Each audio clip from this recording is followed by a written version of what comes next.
Hello, everyone. Welcome to the stream. Welcome to the spooky reading screen.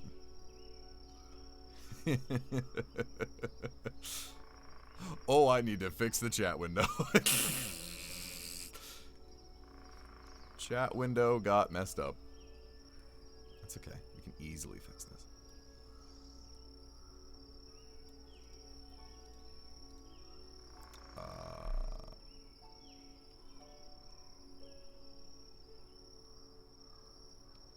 Forget how to, like, just move it so it's taller. I think I need to go into properties. There we go. Let's set the height to 800 and see if that works. Oh, that seems pretty decent.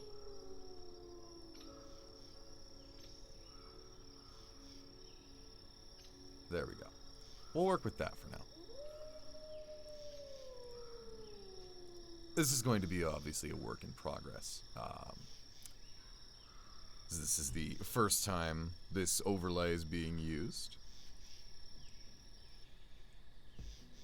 But also, can you guys hear the spooky woodland background ambience? Like, at a decent volume. Because I want to make sure it's obviously not louder than my voice, but loud enough that you guys can hear it. I didn't do like a secret test stream or anything. So.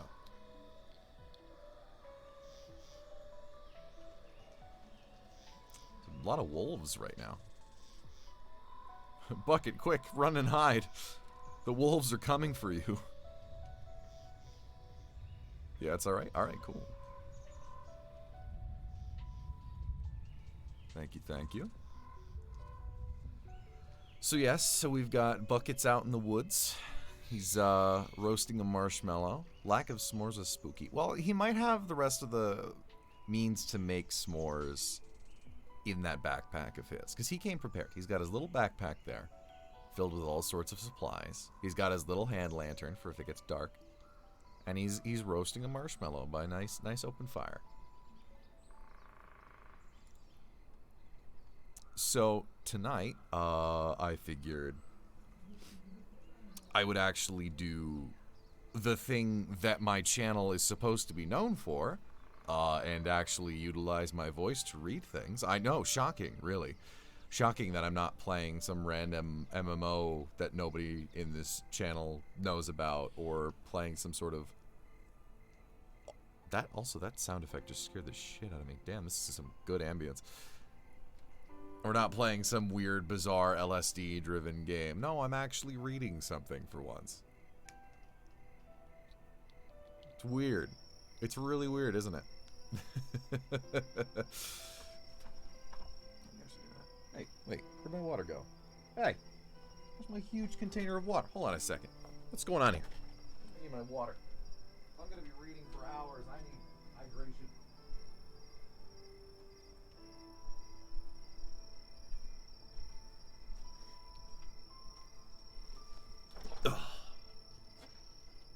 There we go. Much better.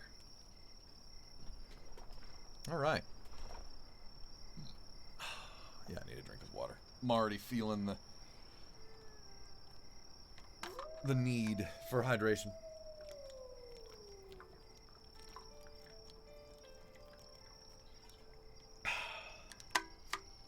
Excellent.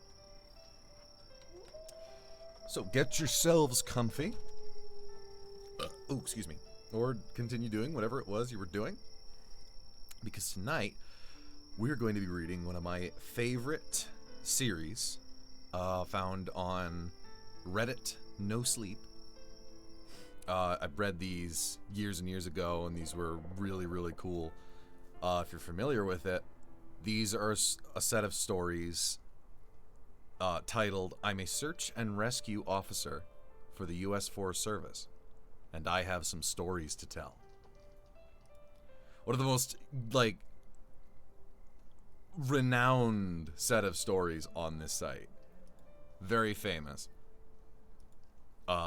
These are really cool. Yes, if you're familiar, this involves the stairs. I really love these stories. There's 9 posts worth of them. I don't know if that's going to take us to the end of the stream, but we'll see.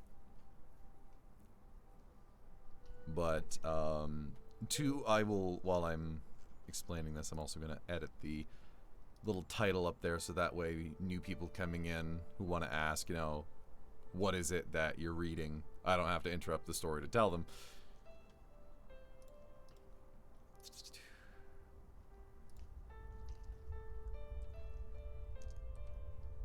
What? That's a long title. I'm just going to call it the Search and Rescue Officer.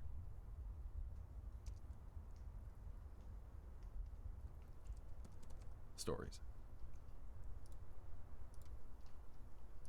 There we go. Awesome background. I want a bucket to toast marshmallows with bucket. Nice.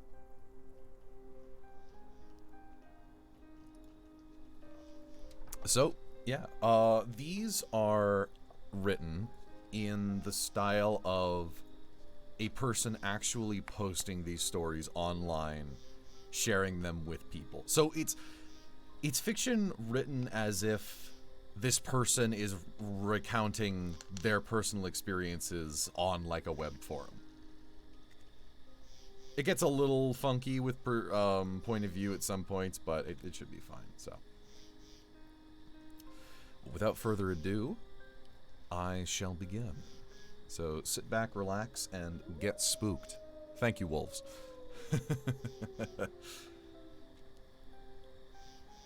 I'm a search and rescue officer for the U.S. Forest Service, and I have some stories to tell.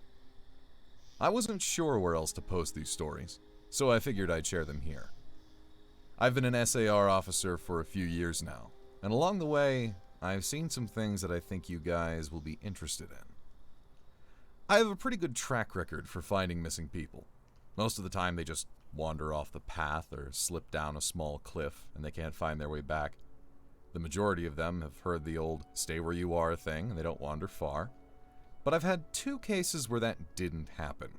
Both bother me a lot, and I use them as motivation to search even harder on the missing persons cases I get called on. The first was a little boy who was out berry picking with his parents. He and his sister were together, and both of them went missing around the same time.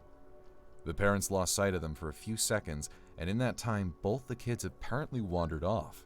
When their parents couldn't find them, they called us, and we came out to search the area. We found the daughter pretty quickly, and when we asked where her brother was, she told us that he'd been taken away by the Bear Man. She said he gave her berries and told her to stay quiet, that he wanted to play with her brother for a while. The last she saw of her brother, he was riding on the shoulders of the Bear Man and seemed calm. Of course, our first thought was abduction, but we never found a trace of another human being in that area. The little girl was also insistent that he wasn't a normal man, but that he was tall and covered in hair, like a bear, and that he had a weird face. We searched that area for weeks. It was one of the longest calls I've ever been on, but we never found a single trace of that kid. The other was a young woman who was out hiking with her mom and grandpa. According to the mother, the daughter had climbed up a tree to get a better view of the forest, and she'd never come back down. They waited at the base of the tree for hours, calling her name, before they called for help. Again, we searched everywhere, and we never found a trace of her. I have no idea where she could have possibly gone because neither her mother or grandpa saw her come down. In other cases, a few times I've been out on my own searching with a canine, and they've tried to lead me straight up cliffs. Not hills, not even rock faces, straight, sheer cliffs with no possible handholds. It's always baffling, and in those cases we usually find the person on the other side of the cliff, or miles away from where the canine has led us. I'm sure there's an explanation, but it's sort of strange. One particularly sad case involved the recovery of a body. A 9-year-old girl fell down an embankment and got impaled on a dead tree at the base. It was a complete freak accident. but I'll never forget the sound her mother made when we told her what had happened. She saw the body bag being loaded into the ambulance, and she let out the most haunting, heartbroken wail I've ever heard. It was like her whole life came crashing down around her, and a part of her had died with her daughter. I heard from another SAR officer that she'd killed herself a few weeks after it happened. She couldn't live with the loss. In another case, I was teamed up with another SAR officer because we'd received reports of bears in the area. We were looking for a guy who hadn't come home from a climbing trip when he was supposed to, and we ended up having to do some serious climbing to get where we figured he'd be.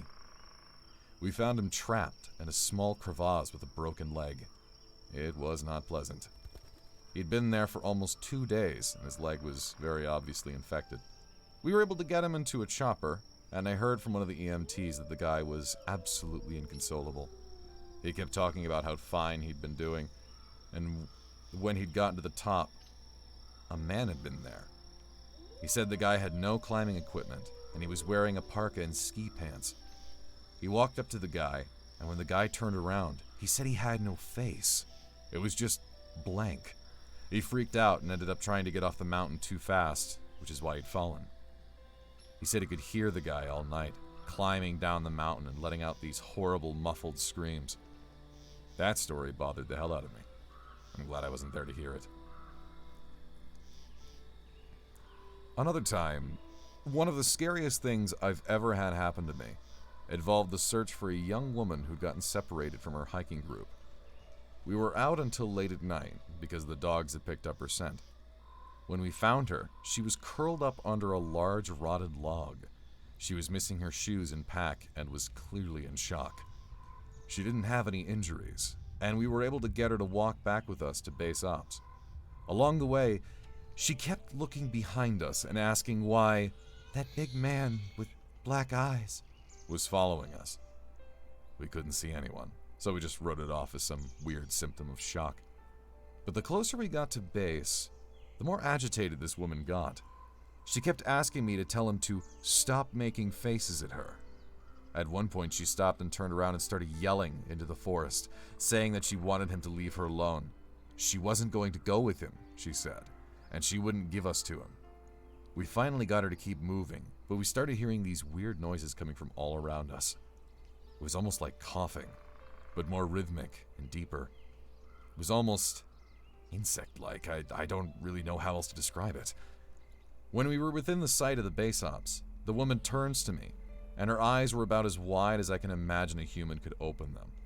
She touches my shoulder and says, "He says to tell you to speed up. He doesn't like looking at that scar on your neck." I have a very small scar on the base of my neck, but it's mostly hidden under my collar, and I have no idea how this woman saw it. Right after she says it, I hear that weird coughing right in my ear, and I just about jumped out of my skin. I hustled her to ops, trying not to show how freaked out I was, but I have to say, I was really happy when we left the area that night. And then this is the last one I'll tell, and it's probably the weirdest story I have. Now, I don't know if this is true about every SAR unit, but in mine, it's sort of an unspoken, regular thing we run into. You can try asking about it with other SAR officers, but even if they know what you're talking about, they probably won't say anything about it. We've been told not to talk about it to our superiors, or by our superiors, forgive me. And at this point, we've all gotten so used to it that it doesn't even seem weird anymore. On just about every case where we're really far into the wilderness, I'm talking 30 or 40 miles, at some point, we'll find a staircase in the middle of the woods.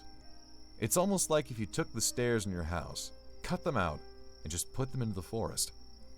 I asked about it the first time I saw some, and the other officers told me not to worry about it, that it was normal. Everyone I asked said the same thing. I wanted to go check them out, but I was told very emphatically that I should never go near any of them. I just sort of ignore them now when I run into them, because it happens so frequently. I have a lot more stories, and I suppose if anyone's interested, I'll tell some of them tomorrow. If anyone has any theories about the stairs, or if you've seen them too, let me know. And then it jumps to part 2.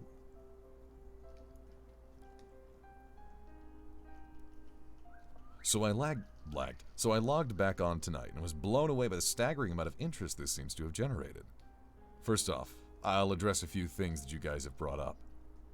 There's been an overwhelming amount of people mentioning the similarity between some of my stories and those of David Paulides. I need to learn how to pronounce names. I assure you, I'm not trying to rip him off in any way. I've got nothing but respect for the guy. He's actually what inspired me to write this, because I can verify a lot of the things he talks about. We do have a lot of these strange missing persons cases, and most of the time they aren't solved. Either that, or we find them in places they have no business being. I personally haven't been on many calls like that, but I'll share a few that I've seen, and a story my friend told me that relates to this. There was a lot of feedback about the stairs, so I'll touch on that briefly here, and I'll also include a story.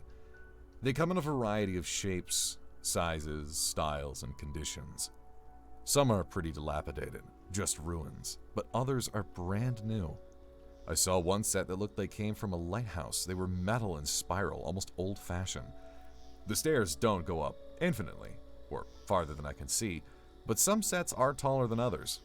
Like I said before, just imagine the stairs in your house as if someone cut and pasted them in the middle of nowhere. I don't have any pictures. It's never really occurred to me to try after the first time, and I don't really feel like risking my job over it. I'll try again in the future, but I can't really promise anything. A few people expressed confusion about the guy who ran into the man with no face. Just to clarify, when the climber ascended and reached the top of the peak, he saw another man in a parka and ski pants. This was the man with no face. Sorry about confusing wording of that. The guy did have a face. I'll try to avoid that in the future. Alright, on to the new stories. As far as missing persons go, I'd say about half the calls I get are related to that. The others are rescue calls. People who fall down cliffs and hurt themselves, get injured by fire. You would not believe how often this happens. It's mostly drunk kids. Getting bitten or stung by animals or insects. We're a tight team, and we have veterans who are excellent at finding signs of lost people. That's what makes these cases where we never find any trace of them so frustrating. One in particular was upsetting for all of us, because we did find a trace of them, but it just led to more questions than answers. An older man had been hiking alone on a well-established trail, but his wife called to say that he hadn't come home when he should have. Apparently, he had a history of seizures, and she was worried that he hadn't taken his medication and had suffered one out on the trail. Before you ask, I have no idea why he thought it was okay to go out alone, or why she didn't go with him. I don't ask about that kind of thing because past a certain point, it really doesn't matter. Someone is missing, and it's my job to find them. We went out in a standard search formation, and it wasn't long before one of our vets found a sign that the guy had gone off the trail. We grouped up and followed him, spreading out in a fan to make sure we were covering as much ground as possible. Suddenly, a call comes over the radio telling us to all head back to the vet's location, and we come right away because this usually means the missing person is injured, and we need a full team to get them out safely. We meet back up, and the vet is just standing at the base of a tree with his hands on the side of his head. I ask my buddy what's going on, and he points up to the branches of this tree. I almost couldn't believe what I was seeing, but there's a walking stick dangling from a branch at least 30 feet off the ground. The little strap thing on the handle has been looped around the branch, and it's just hanging there. There's no way the guy could have tossed it up that far, and we don't see any other signs that he's still in the area. We call up into the tree, but it's obvious no one's in it. We're all just sort of left scratching our heads. We keep searching for the guy, but we never find him. We even bring our canines out, but they lose his scent long before this tree. Eventually, the search is called off, because there are other calls that we have to attend to. And past a certain point, there's not much we can do. The guy's wife called us every day for months, asking if we'd found her husband, and it was heartbreaking to hear her get more and more hopeless each time. I'm not sure why this call in particular was so upsetting, but I think it was just the sheer improbability of it. That and the questions that were raised. How the hell did that guy's cane end up there? Did someone kill him and toss it up there as some sort of weird trophy? We did our best to find him, but it was almost like a taunt. We still talk about that one from time to time. Missing kids are the most heartbreaking. Doesn't matter what circumstances they go missing under. It's never easy, and we always dread the ones we find deceased. It's not common, but it does happen. David Paulides talks a lot about kids SAR teams find in places that they shouldn't be or couldn't be. I can honestly say I've heard about this kind of thing happening more than I've seen, but I'll share one of the ones that I think about a lot that I witnessed personally. A mother and her 3 kids were out for a picnic in an area of the park that has a small lake. One is 6, one is 5, and the other is about 3. She's watching them all really closely, and according to her, she never lets them out of her sight at any time. She never saw anyone else in the area either, which is important. She packs their stuff up and they start heading back to the parking area. Now, this lake is only about 2 miles into the woods, and it's on a very clearly established trail. It's almost impossible to get lost. It's almost possible to get lost getting from the parking area to it, unless you're deliberately going off the path like an imbecile. Her kids are walking in front of her when she hears what sounds like someone coming up the path behind her. She turns around, and 4 or so seconds, she's not looking. Her 5-year-old son vanishes. She figures he'd stepped off the trail to pee or something, and she asks her other 2 where he went. They both tell her that a big man with a scary face came out of the woods next to him, took the kid's hand, and led him into the trees. The 2 remaining kids don't seem upset. In fact, she says later that it seems like they've been drugged. They're sort of spacey and fuzzy. So of course she freaks out, starts looking frantically in the area for her kid.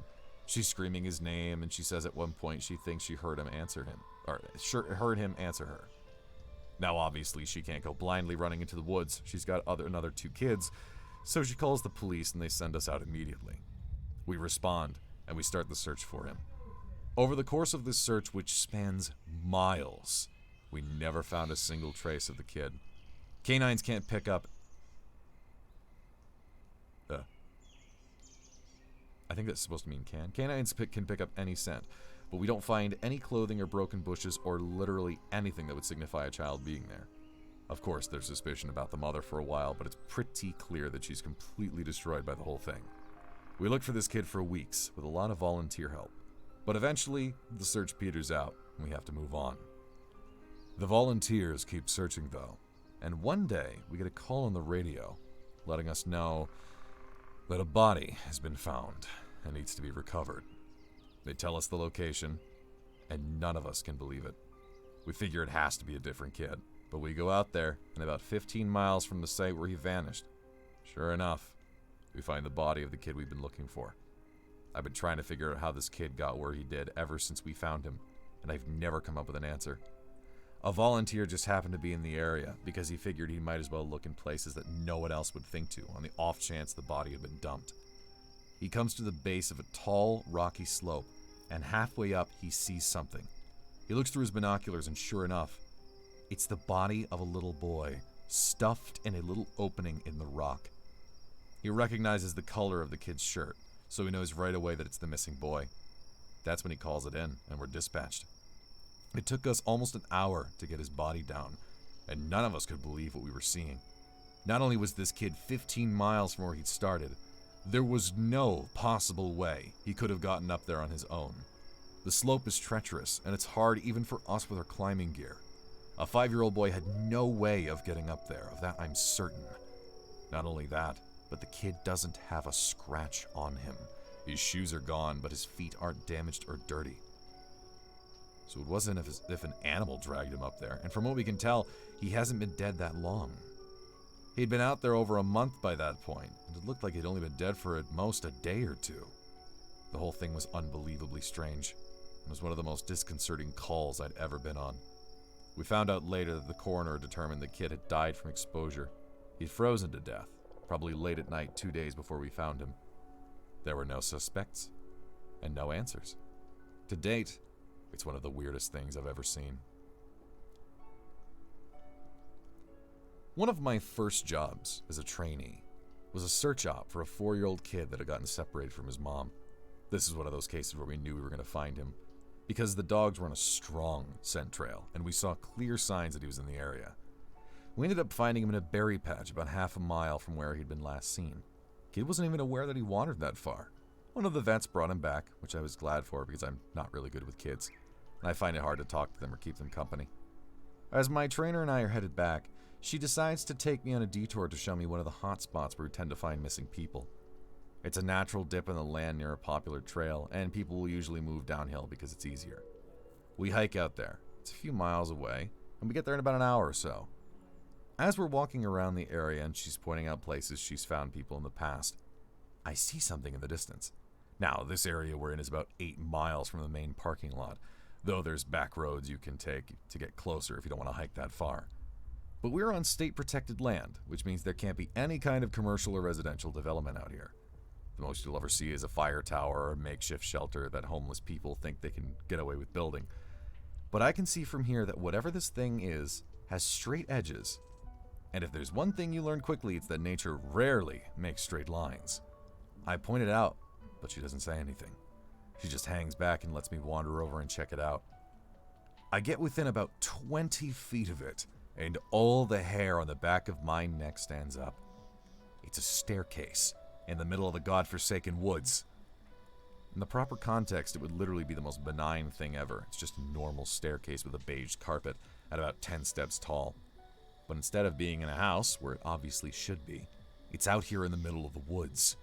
The sides aren't carpeted, obviously, and I can see the wood it's made of. It's almost like a real-life glitch, where the house has failed to load completely and the stairs are the only thing visible. I stand there, and it's like my brain is working overtime to try to make sense of what I'm seeing. My trainer comes and stands next to me, and she just stands there casually, looking at it as if it's the least interesting thing in the world. I ask her what the hell this thing is doing here, and she just chuckles. Get used to it, rookie. You're gonna see a lot of them. I start to move closer, but she grabs my arm. Hard. I wouldn't do that, she says. Her voice is casual, but her grip is tight, and I just stand there looking at her. You're gonna see them all the time, but don't go near them. Don't touch them. Don't go up them. Just ignore them. I start to ask her about it, but something in the way she's looking at me tells me that it's best if I don't. We end up moving on, and the subject doesn't come up again for the rest of my training. She was right, though. I'd say about every 5th call I go on, I end up running across a set of stairs. Sometimes they're relatively close to the path, maybe within 2 or 3 miles. Sometimes they're 20, 30 miles out. Literally in the middle of nowhere. And I only find them during the broadest searches or training weekends. They're usually in good condition, but sometimes it looks as though they've been out there for miles. All different kinds, all different sizes. The biggest I've ever seen looked like they came out of a turn-of-the-century mansion and were at least 10 feet wide, with steps leading up at least 15 or 20 feet. I've tried talking about it with people, but they just give me the same response my trainer did. It's normal, don't worry about it. They're not a big deal, but don't go close to them or up them. When trainees ask about it now, I give them the same response. I don't really know what else to tell them. I'm really hoping someday I get a better answer, but it hasn't happened yet. This is another one that was less spooky and more sad. A young man went missing late in winter when realistically no one should be going that far out onto the trails. We close a lot of them, but some remain open year-round, unless there's a shitload of snow. We didn't opt for him, but we had about 6 feet of snow on the ground. It was an unusually heavy snow year, and we knew it wasn't likely we'd find him until spring when the thaw came. Sure enough, when the first big thaw came, a hiker reported a body a little ways off the main trail. We found him at the base of a tree in a pile of melted snow. I knew right away what had happened, and it scared the living shit out of me. Most of you who ski or snowboard or spend any amount of time on a mountain will probably guess too. When snow falls, it doesn't collect as thick in the areas beneath the branches. Happens with most fir trees because they have sort of closed umbrella shapes. So what you end up with is a space around the base of a tree that's filled with a mixture of loose, powdery snow, air, and branches. They're called tree wells, and they're not immediately obvious if you don't know what you're looking for. We put up signs in the Welcome Center, big ones, letting people to know how dangerous they are. But every year we get an unusual amount of snow. At least one person doesn't read them, or doesn't take the warning seriously, and we find out about it in the spring. My best guess is that this young man was hiking and got tired, or maybe a cramp from walking in deep snow. He went to go sit at the base of the tree, not knowing that there was a tree well, and fell in. He got stuck with his feet up, and the surrounding snow caved in around him. Unable to free himself, he suffocated. It's called snow immersion suffocation, and it doesn't usually happen except in really deep snow. But if you get stuck in a weird position, like this guy did, even 6 feet of snow can be lethal. What scared me the most was imagining how he must have struggled, upside down in the freezing cold. He didn't die quickly. The snow would have formed a dense, heavy pile on top of him, and it would have been literally impossible to get out. As it got harder to breathe, he would have known what was happening. I can't even imagine it, what he might have been thinking in his last moments. A lot of my less outdoorsy friends want to know if I've ever seen the Goat Man while I've been out on calls. Unfortunately, or I guess fortunately, I've never had anything quite like that happen. I guess the closest was the whole black-eyed man thing, but I didn't see anything. However, there was one call where I had something kind of similar happen, but I'm not sure I'm willing to chalk it up to the Goat Man.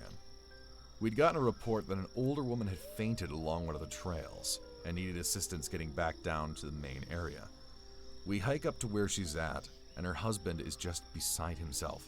He runs, well, I guess more jogs to us, and tells us that he was a little ways off the trail looking at something when his wife starts screaming behind him.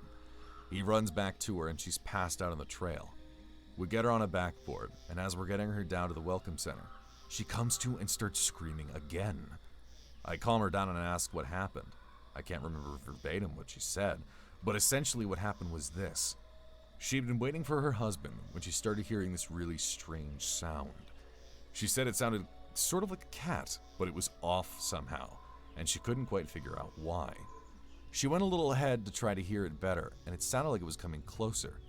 She said the closer it got, the more uneasy she was, until she finally figured out what was wrong. I do remember this next part, because it was so weird that I don't think I could forget it if I tried. It wasn't a cat, it was a man, saying the word meow over and over. Just meow, meow, meow.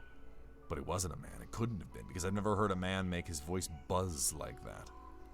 I thought my hearing aid was going out, but it wasn't. I adjusted it and it still sounded all buzzy. It was awful. He was coming closer, but I couldn't see him. And the closer he got, the more scared I was. And the last thing I remember was a shape coming out of the trees. But I guess that's when I fainted. Now, obviously, I'm a little perplexed as to why a guy would be out in the goddamn woods chanting meow meow at people. So, once we get down the mountain, I tell my superior that I'm going to go search the area to see if I can find anything. He gives me the go-ahead, and I grab a radio and hike back to where she fainted.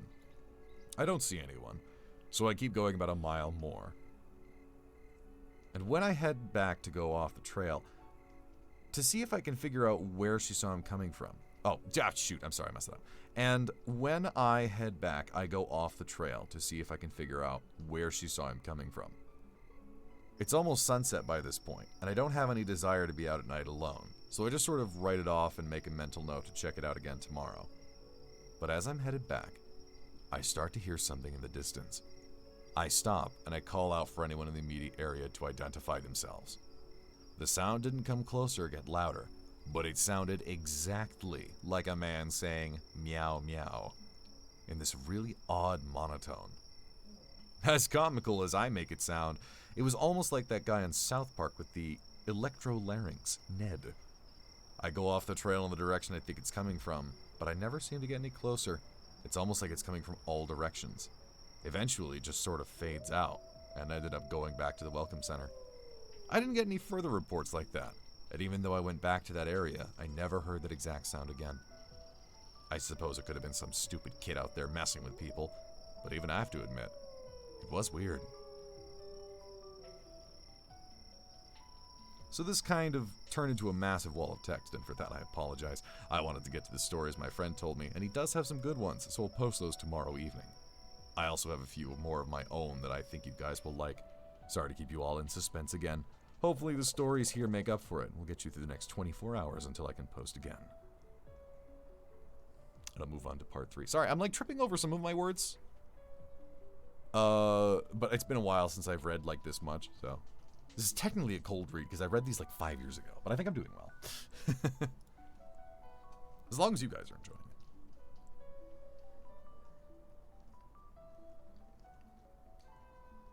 it.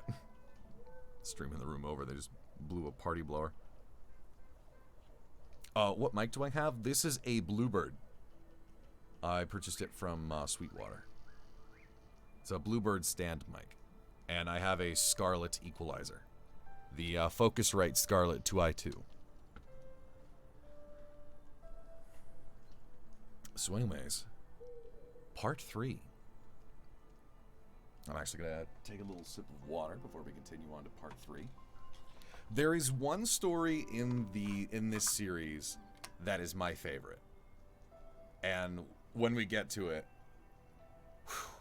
I got to talk about it because it's absolutely terrifying.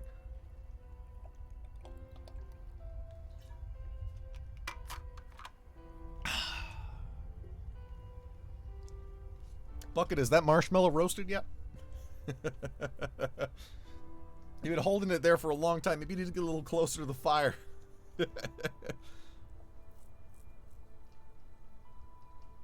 Okay. So anyways, part 3 of the search and rescue officer's personal stories.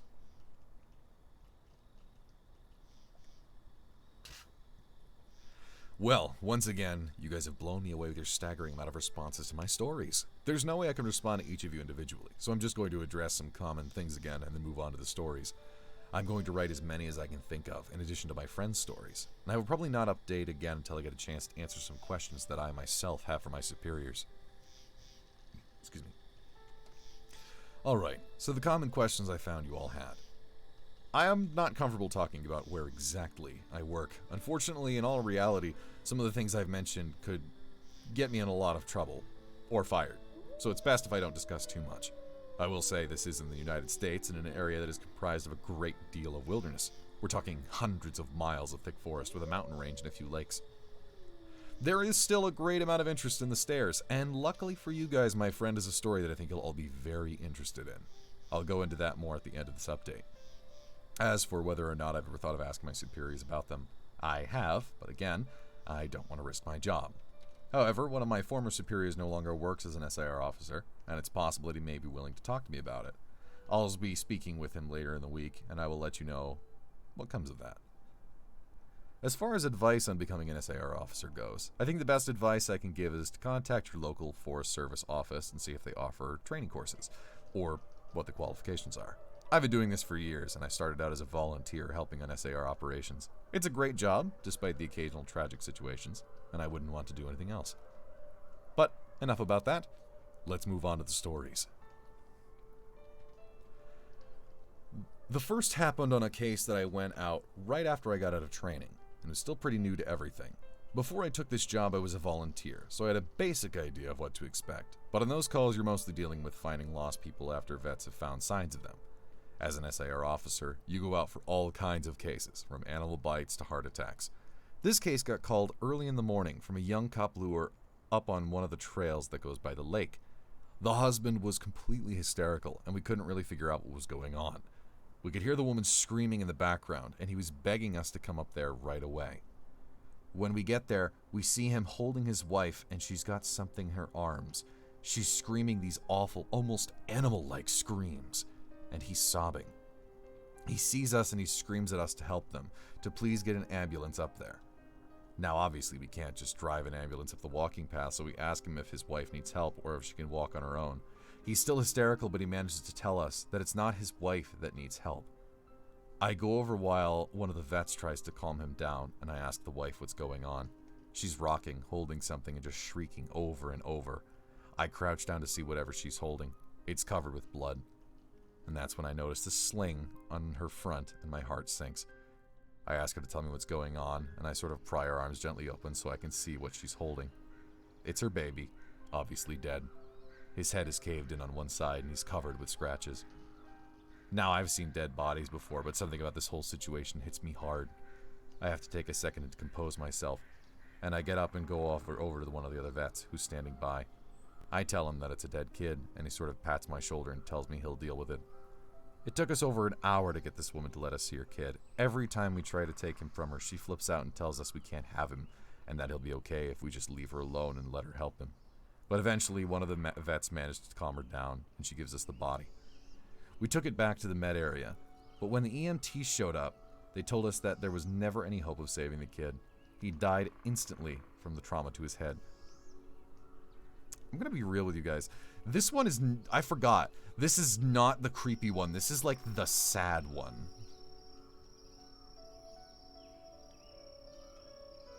Yeah, this is dark. I'm going to actually skip this one. Like, some of these are just actually, like, real, like, trying to make you feel horror for situations that can happen in real life.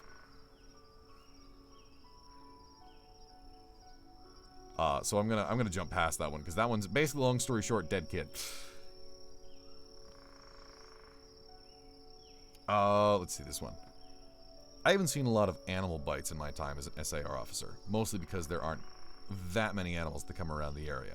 While there are bears in the area, they tend to stay pretty far away from people, and sightings are highly unusual. Most of the animals you'll see are small ones like coyotes, raccoons, or skunks. What we do see frequently, though, are moose.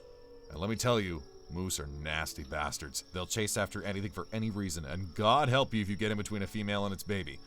One of the more amusing calls was of a guy who had gotten chased down by an absolutely massive male moose and was stuck up a tree. It took us almost an hour to get him down, and when he was finally on solid ground again, he looks at me and says, "God damn, them fuckers is big up close." I guess this isn't really a scary story, but we still laugh about this one. I honestly don't know how I'd forgotten this next story, but it is by far the scariest thing that's happened to me. I guess maybe I've tried so long to forget about it that it didn't just come to mind right away. As someone who spends literally all of their time in the woods, you don't ever want to let yourself get scared of being alone, or being out in the middle of nowhere. That's why, when you have experiences like this, you tend to just forget about them and move on. This is, to date, the only thing that's ever made me seriously consider this job as the right one for me. I don't really like talking about it much, but I'll do the best I can to remember it all. As I recall, this took place right at the end of spring. It was a typical lost child call. A 4-year-old girl had wandered away from her family's campsite and had been missing for about 2 hours. Her parents were completely despondent and told us what most parents do. My kid would never wander away, she's so good about staying close, she's never done anything like this before, etc. We assure the parents that we'll do everything we can to find her, and we spread out in a standard search formation. I was partnered with one of my good buddies, and we were sort of casually holding conversation while we hiked. I know it sounds callous, but you do sort of become desensitized when you've done this long enough. It becomes the norm, and I think to a certain extent, you have to learn to desensitize yourself in order to work this job.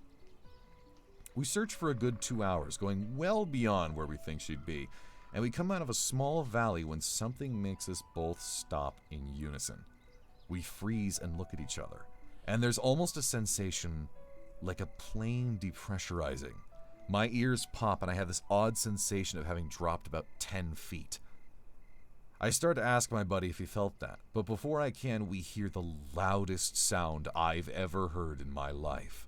It's almost like a freight train passing directly by us, but it's coming from every direction at once, including above and below us. He screams something to me, but I can't hear him over this deafening roar. Understandably freaked out, we all look around us, trying to find the source of the sound, but neither of us see anything. Of course, my first thought is a landslide, but we're not near any cliffs, and even if we were, it would have hit us by now. The sound goes on, and we're trying to yell to each other, but even standing close together, we can't hear anything but this sound. Then, as suddenly as it starts, it stops. Like someone threw a switch and cut it off. We stand there for a second, perfectly still, and slowly the normal sounds of the woods come back. He asked me what the hell just happened, but I just kind of shrug, and we stand there looking at each other for a minute. I get on the radio and ask if anyone else just heard the end of the world, but no one else hears it, even though we're all within shouting distance of each other. My buddy and I just sort of shrug it off and keep going. About an hour later, we all check up on the radios, and no one's found the little girl. Most of the time we won't search when it gets dark, but because we don't have any kind of lead on her, a few of us decide to keep going, including me and my buddy. We keep close together and we're calling out for her every couple of minutes. At this point, I am hoping beyond hope that we find her, because while I may not like kids, the idea of them being out all alone in the dark is awful. The woods can be intimidating to kids in the daylight. At night, it's a whole different beast. But we're not seeing any signs of her or getting any responses. And at around midnight, we decide to turn around and head back to the rendezvous point. We're about halfway back when my buddy stops and shines his light to the right of us, into a really thick deadfall, or group of dead trees. I ask him if he's heard a response, and he just tells me to be quiet a second and listen. I do, and in the distance, I can hear what sounds like a kid crying. We both call the girl's name and listen for any kind of response, but it's just this really faint crying. We head in the direction of this deadfall and go around it, calling her name over and over. As we get closer to the crying, I start getting this weird feeling in my gut, and I tell my buddy that something isn't right. He tells me that he feels the same way, but we can't figure out what it is. We stop where we are and call the girl's name again. And at the same time, we both figure it out. The crying is on a loop. It's the same little hitching sob, then wail, then quiet hiccup, repeated over and over. It's exactly the same every time, and without saying another word, we both take off running.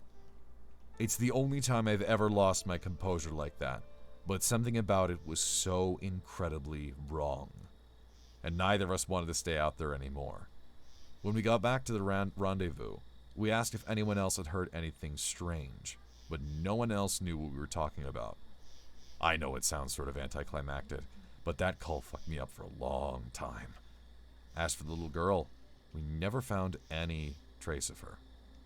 We keep an eye out for her and all the other people who we've never found, but frankly, I don't think we'll ever find anything. So breaking from the story, that is the one I was talking about. That absolutely terrifies me. Now, naturally, in the case of that story, it sounds like there was more of a supernatural element written in, with the deafening sound coming from everywhere. Just kind of like, you know, that's spooky in itself. It's kind of like, what was that, some sort of weird air bubble, some sort of weird phenomenon. But it's that second part. It's the part where, like, that itself could be a story on its own. Because there is a point when you're looking for something that you have that human instinct where you just feel that pit in your stomach and you go, something is not right. This thing that I'm experiencing is not correct. And one of my greatest fears, and like the things that puts the biggest pit in my stomach, is horror stories or real life events that involve the manipulation of another human being's goodwill. Like the Bates, for example, a woman is calling out because like her purse is getting robbed or something. Someone runs over to help her, and turns out they're both robbers, and they both mug and kill the person who came over to help. Those kind of things mess with me because it messes with just the goodwill of you just want to help someone, and that person, that completely undeserving person, gets taken out like that. In the case of this story, you can come up with your any kind of conclusion about this. Why was there a loop of a little child playing in the woods? I don't know. You tell me. Who was waiting there? Think about it. You're in the woods. All of a sudden you hear a little child screaming. You go run to find them. You find out it's a recording, and there's suddenly someone new behind you that's been waiting all along for someone to take the bait. Like, that is the most serial killer, psychopathic thing.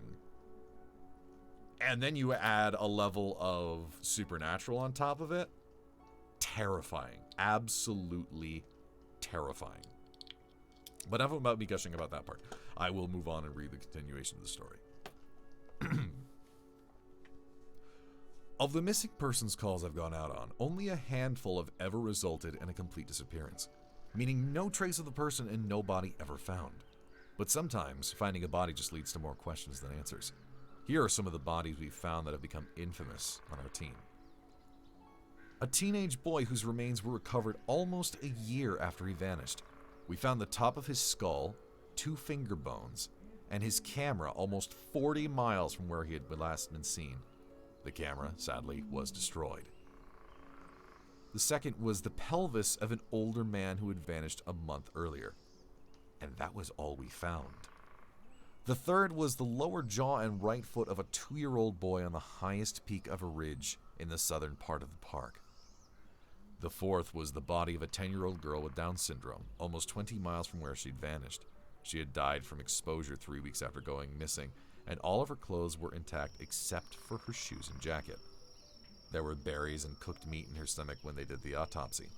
The coroner said it appears as if someone had been taking care of her. There were no suspects ever identified.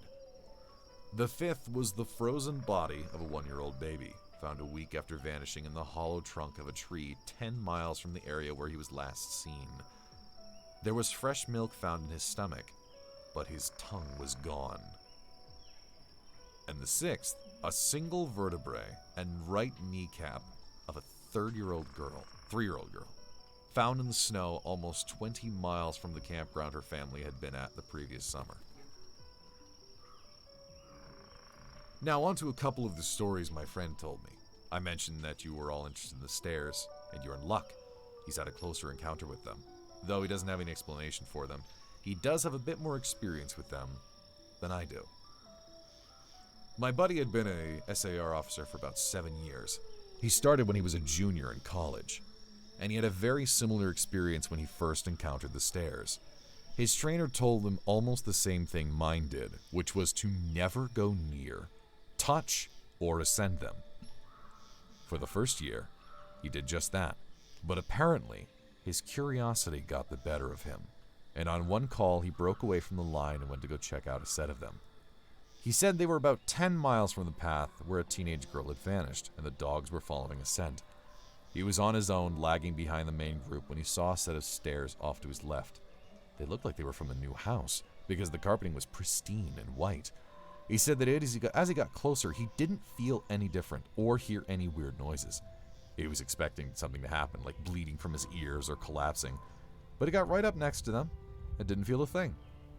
The only thing he said that was odd was that there were absolutely no debris on the steps, no dirt, leaves, dust, or anything. There didn't appear to be any signs of animal or insect activity in the immediate area, which he found strange. It was less like things were avoiding them and more like they just happened to be in a relatively barren part of the forest. He touched the stairs and didn't feel anything except that sort of sticky feeling you get from new carpet. Making sure his radio was on, he slowly climbed the stairs. He said it was terrifying because of the way they had been stigmatized. He wasn't really sure what was going to happen to him. He joked that half of them expected to be teleported to some other dimension and the other half was watching for a UFO to come swooping down. But he got to the top with little event, and he stood there, looking around. But, he said, the longer he stood on the top step, the more he felt like he was doing something very, very wrong. He described it as feeling as though the feeling you'd get if you were in part of a government building that you had no business being in, as if someone was going to come and arrest you or shoot you in the back of the head at any second. He tried to brush it off, but the feeling got stronger and stronger, and that's when he realized he couldn't hear anything anymore. The sounds of the forest were gone, and he couldn't hear his own breathing. It was like some kind of weird, awful tinnitus, but more oppressive. He climbed back down and rejoined the search, and didn't mention what he'd done. But, he said, the weirdest part came after. His trainer was waiting back at the welcome center after the search had ended for the day, and he cornered my buddy before he could leave. He said his trainer had this intense look of anger, and he asked what was wrong. "You went up them, didn't you?" My buddy said it wasn't phrased as a question. He asked how his trainer knew. The trainer shook his head. "Because we didn't find her. The dogs lost her scent." My buddy asked what that had to do with anything. The trainer asked how long he'd been on the stairs, and my buddy said no more than a minute. The trainer gave him this really awful, almost dead-eyed look, and told him that if he ever went up another set of stairs again, he'd be fired immediately. The trainer walked away, and I guess he's never answered any of the questions my buddy has asked about them since.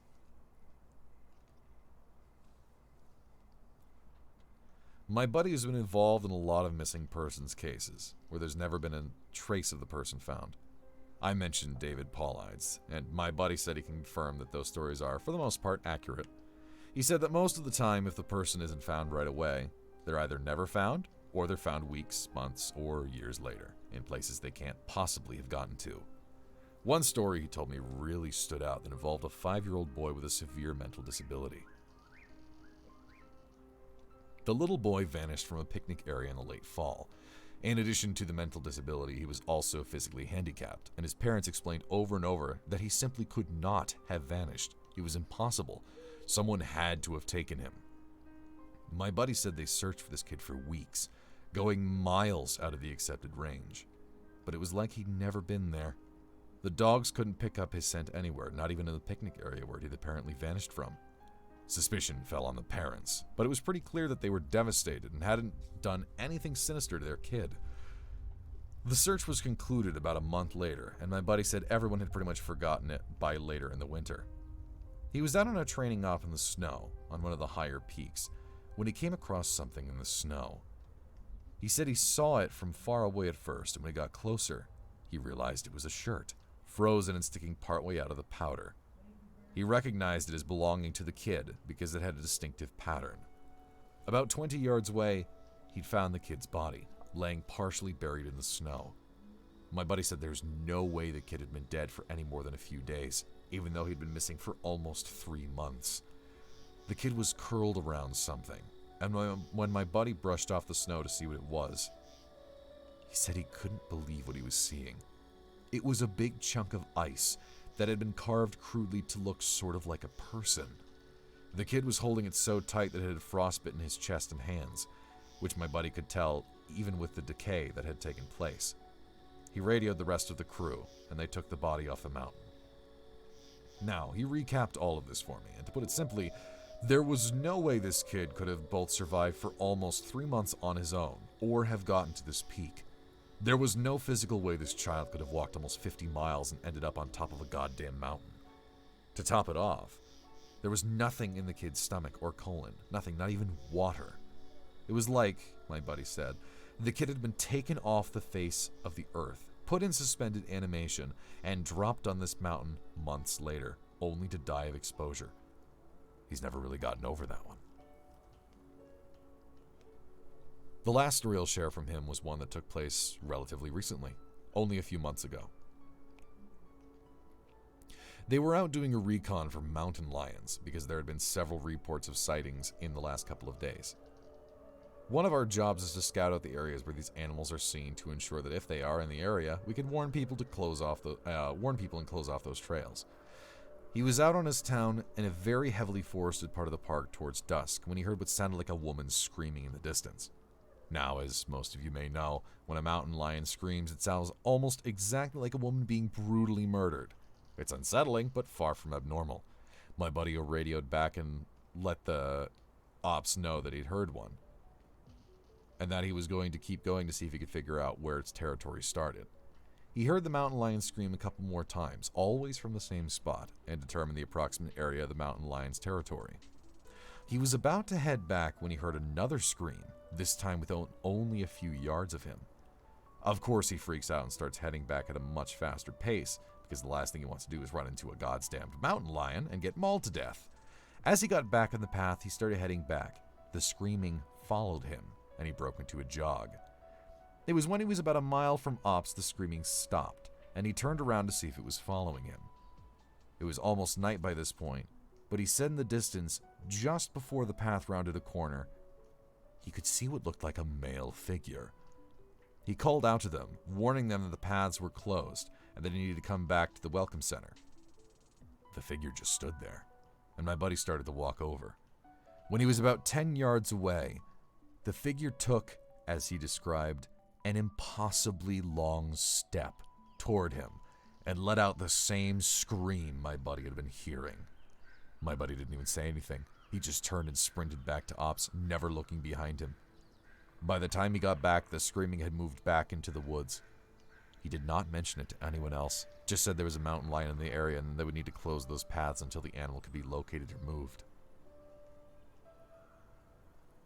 I'm going to end this entry here, since it's turned into another huge wall of text. I'm going to be heading out on a yearly training op tomorrow morning, so I'll be gone until early next week. I'll be meeting with a lot of former trainers and buddies who work in other areas of the park, and I'll be asking around about any stories they'd like to share. I'm very glad you guys have been interested in these stories, and once I'm back from Op, I'll continue to share them. A drink of water before part 4.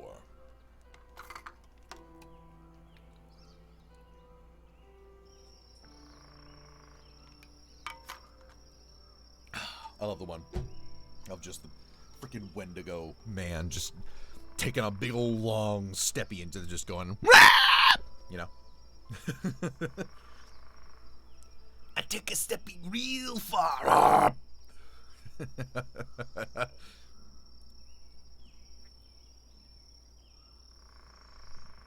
Okay. How long will it be streaming for? Well,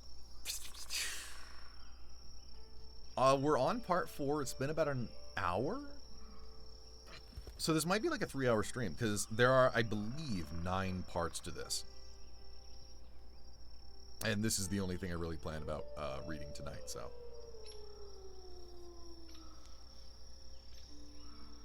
I also don't know if I ever read the final ones. So it'll be a totally cold read.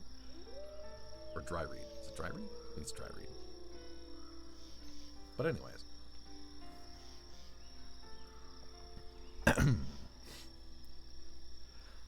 Hey guys, I'm back from my training op, and I have a lot of really interesting stories to share with you.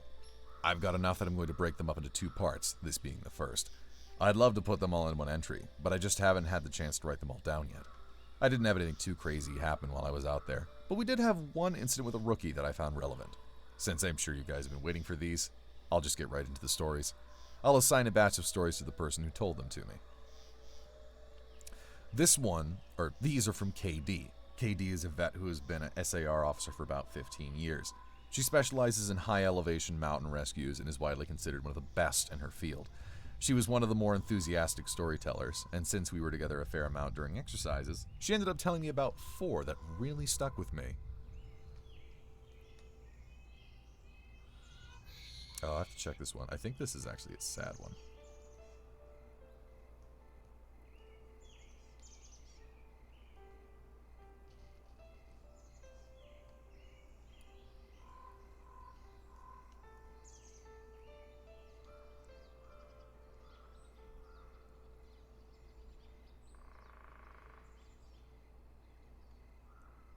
Yeah, that's a sad one.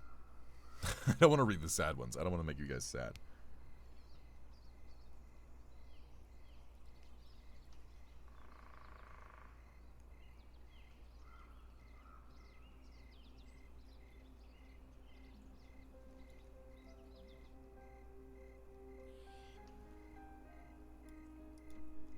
Yeah, that's another sad one. Damn, these are all sad. There we go. This is what I'm talking about. I mentioned to her that I was interested in hearing about any experiences she had with people completely disappearing. Her eyes light up and she leans in close to me. "Wanna hear a real doozy?" she asks. She tells me about how, when she first started, there was a case that got a lot of attention in the media. A family had been out berry picking in an area of the forest very close to the entrance of the park. They had 2 little boys, both under the age of 5, and at some point during the day, one of them vanishes. There's an absolutely massive search, and they find absolutely nothing. It's another one of those cases where it's like the kid was never there in the first place. The dogs just sit down and don't pick up anything. No trace of the kid is found. The search goes on for about 2 months, but is eventually called off. Fast forward to 6 months later, the family comes back to place flowers at the memorial where they'd been set up for the kid. They bring their other son. While they're placing the flowers, they lose sight of the kid for about 3 seconds, and in that span of time, he vanishes into thin air. Now obviously the parents are beyond devastated. It's awful enough to lose 1 child, but to lose 2 is beyond imagining. The search is huge, one of the largest in state history. There are about 300 volunteers combing every inch of this park, looking for the kid. But again, there's no trace of him. The search goes on for about a week, with people looking miles from the part of the park he vanished from. And then, almost 2 weeks later, a volunteer almost 15 miles from the designated search area radios in that he found the kid. They assume that the kid was dead, but the volunteer says that not only is he alive, he's in good shape. KD and her team go out to recover the kid, And when they get there, she can't believe that this is the kid that's been missing. His clothes are clean, there's no dirt on him anywhere, and he does not appear traumatized. The volunteer says he found the kid sitting on a log, playing with a little twig bundle that's bound together with some old rope. Katie asks him where he's been, who he's been with for those 2 weeks. And the kid tells her that he's been with the Fuzzy Man. Now, KD firmly believes in Bigfoot, so she gets all excited and asks what he meant by fuzzy. Was he hairy? Kid says no, he wasn't hairy. He was a fuzzy man. And he describes a man that's blurry. Like when you close your eyes, but not all the way closed. He says the man came out of the trees and took the kid with him deep into the woods. The kid says he slept in a hollow tree, and the fuzzy man gave him berries to eat. Katie asks if the man was mean, if he scared the kid, and the kid says, no, he wasn't scary, but I didn't like how he didn't have eyes. Katie says that they get the kid back to headquarters, and a cop takes him into town to talk more about what happened. She's friends with the cop that talked to him, and she said the kid described being kept in the tree by the fuzzy man and given berries whenever he was hungry. He was allowed to wander around a very specific clearing, but when he tried to go further, the fuzzy man would get mad and yell real loud even though he didn't have a mouth. When the kid got scared at night, the fuzzy man made it go brighter and gave him the twig bundle. He said the fuzzy man was going to keep him, but he had to let him go because the kid wasn't the right kind. He either can't or won't elaborate more on that. The cops are just sort of left scratching their heads, and the search for his brother is renewed with no results. The kid has no idea where his brother might be, and they never find him. Yeah, not man, bear, pig. Reality warping man.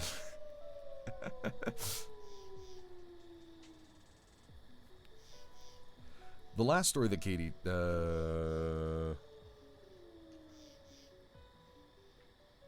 Yeah, I think this one's good. This might be. I should put like a trigger warning in these or something, in case it's like, like child death horrible. The last story that Katie told me was of something that happened to her when she got separated from her training group when she was a rookie. They were learning the basics of high elevation belaying on a well-mapped side of the mountain. She had to use the bathroom. So she went off about 50 yards from the group during a meal break and did her business. I'll tell the rest exactly as she told it to me. So I go to take a piss, and once I'm done, I start going back to the group. But I've only got about 5 feet when I realize I have no idea where I am. And this wasn't I got turned around lost. I mean, I had literally no clue where I was.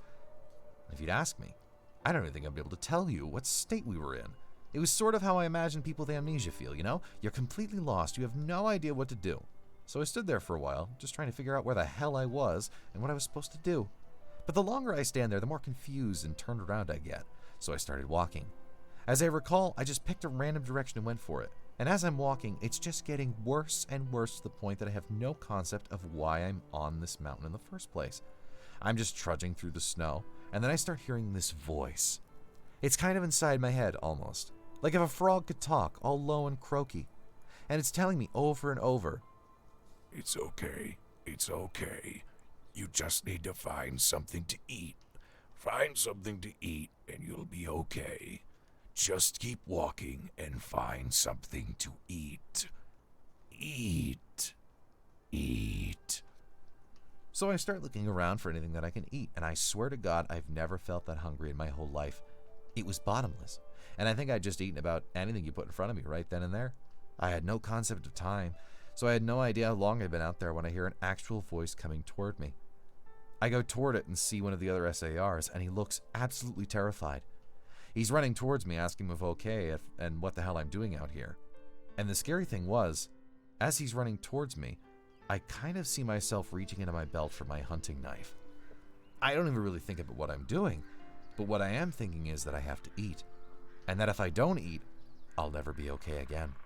So I just have to eat. He sees me doing that and he backs off right away. He yells at me to put my knife away, and he's not going to hurt me, and that kind of snaps me back. All of a sudden, I know exactly where I am, and I put the knife away. I run to him and ask him how long I've been gone, thinking he'll tell me that I've been gone for about half an hour or so. But then he tells me I've been gone for 2 days. I've gone over 2 peaks and ended up almost on the other side of the mountain. And if I'd keep going, I would have ended up wandering into about 300 miles of wilderness. They'd have never found me. He can't believe I'm not dead. And of course, I don't know what the hell to think. To me, no time had passed at all.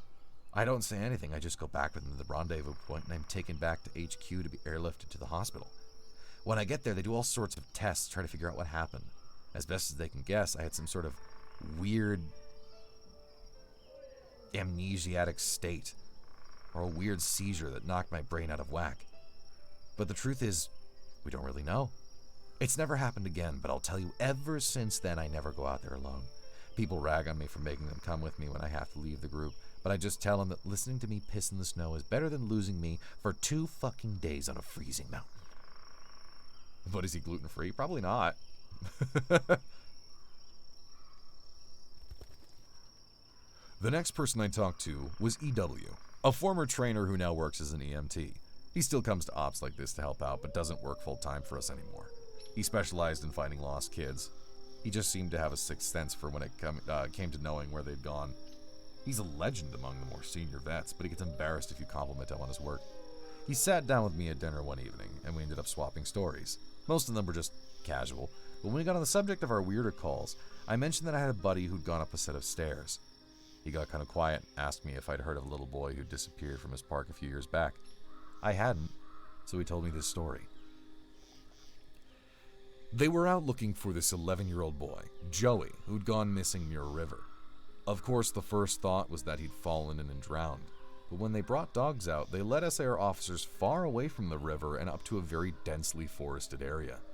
When we do searches for people, we search in a grid pattern, and we search every box of the grid incredibly thoroughly. What EW's team noticed right away was that a very strange pattern was emerging. Dogs in alternating boxes were picking up Joey's scent, but losing it when they overlapped with another box. If you think of a checkerboard, Joey's scent was being picked up in random black squares, but never in red. This, of course, didn't make any sense, because how could the kid bounce from area to area without leaving a scent in each place he passed? EW and his partner pass into a new box at the grid, and EW notices a set of stairs about 50 yards away. He tells his partner that they need to go check near it, but his partner flat out refuses. He tells EW that he's made it a point to never go near any stairs he sees, and that while it may be routine, he's not to pretend that it's normal. He tells EW that he'll wait in sight while EW checks. EW says he was irritated, but he felt for the guy and didn't push him on the subject. I walked over to the stairs. They were small, kind of like stairs into a basement. I don't really feel strongly one way or the other about them. The stairs, I mean. So I wasn't scared or anything. I guess I'm like everyone else, and I just prefer not to think about them too much. Anyway, I went over and I could see that there was something lying on the bottom step, sort of curled up. My heart sinks, because of course you always hope for the best, and we were confident that we'd find this kid alive, because he'd only been missing for a few hours. But I knew right away that it was him, and that he was dead. He was curled up in a little ball on the step, holding his stomach. It looked like he'd been in horrible pain when he died, but I didn't see any blood, except on his lips and chin. I radioed that I'd found him. We found his body. We got his body back to command. That poor family. They were devastated. The parents couldn't understand how he'd been dead because he'd only been gone for such a short amount of time. And on top of that, we didn't have any obvious case of death, which just made it worse. I figured he'd probably eaten something poisonous, since he was holding his stomach when I found him. But I didn't want to guess. It's hard enough to hear that your kid is dead, let alone have some stupid SAR guy guessing about what was happening. They took him away, and I went home and tried not to think about it. I hate finding dead kids, man. I love this job, but it's one of the reasons I left. I've got 2 daughters, and the thought of losing them that way just... He choked up a little here. I'm not great with emotional stuff like that, and it's always sort of awkward to see a grown man cry, so I didn't really know what to do. He pulled himself together eventually, though, and kept going. We don't always hear back from the coroners about cause of death. It's not really our job to know, I guess. And sometimes if they think it's foul play, they won't tell us because of legal bullshit. But I've got a friend who works for the sheriff's department, and he'll usually pass along any interesting info I ask. In this case, though, I actually got a call from him about a week later. He asks if I remember the kid, and of course I do. He says some seriously weird shit is going on. He tells me, EW, man, you're going to think I'm crazy, but the coroner has no idea what happened to the kid. He's never seen anything like it. My friend goes on to tell me that when the coroner opened the kid up, he couldn't believe what he was seeing. The kid's organs were like Swiss cheese. Quarter-sized holes were punched clean through just about every single organ this kid had, aside from his heart and lungs. But his colon, his stomach, and his kidneys were full of these clean holes. My friend said the coroner described it as if someone had taken a hole punch and punched holes out of everything. They were so neat. But the kid didn't have a scratch on him, no entry or exit wounds. The closest anyone there had ever seen lack it was a guy who had filled himself full of buckshot a year ago, so back while cleaning his rifle. No one had a clue what could have possibly caused it.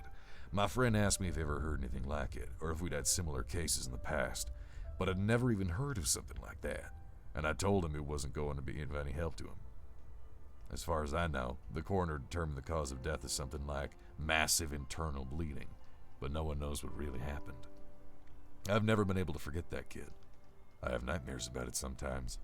I don't let my kids go into the woods alone, and when we go together, I never let them out of my sight. I used to love it out here, but that case and a couple of others, it just sort of ruined it for me. Dinner was over, so we started to clean up and go back to our cabins.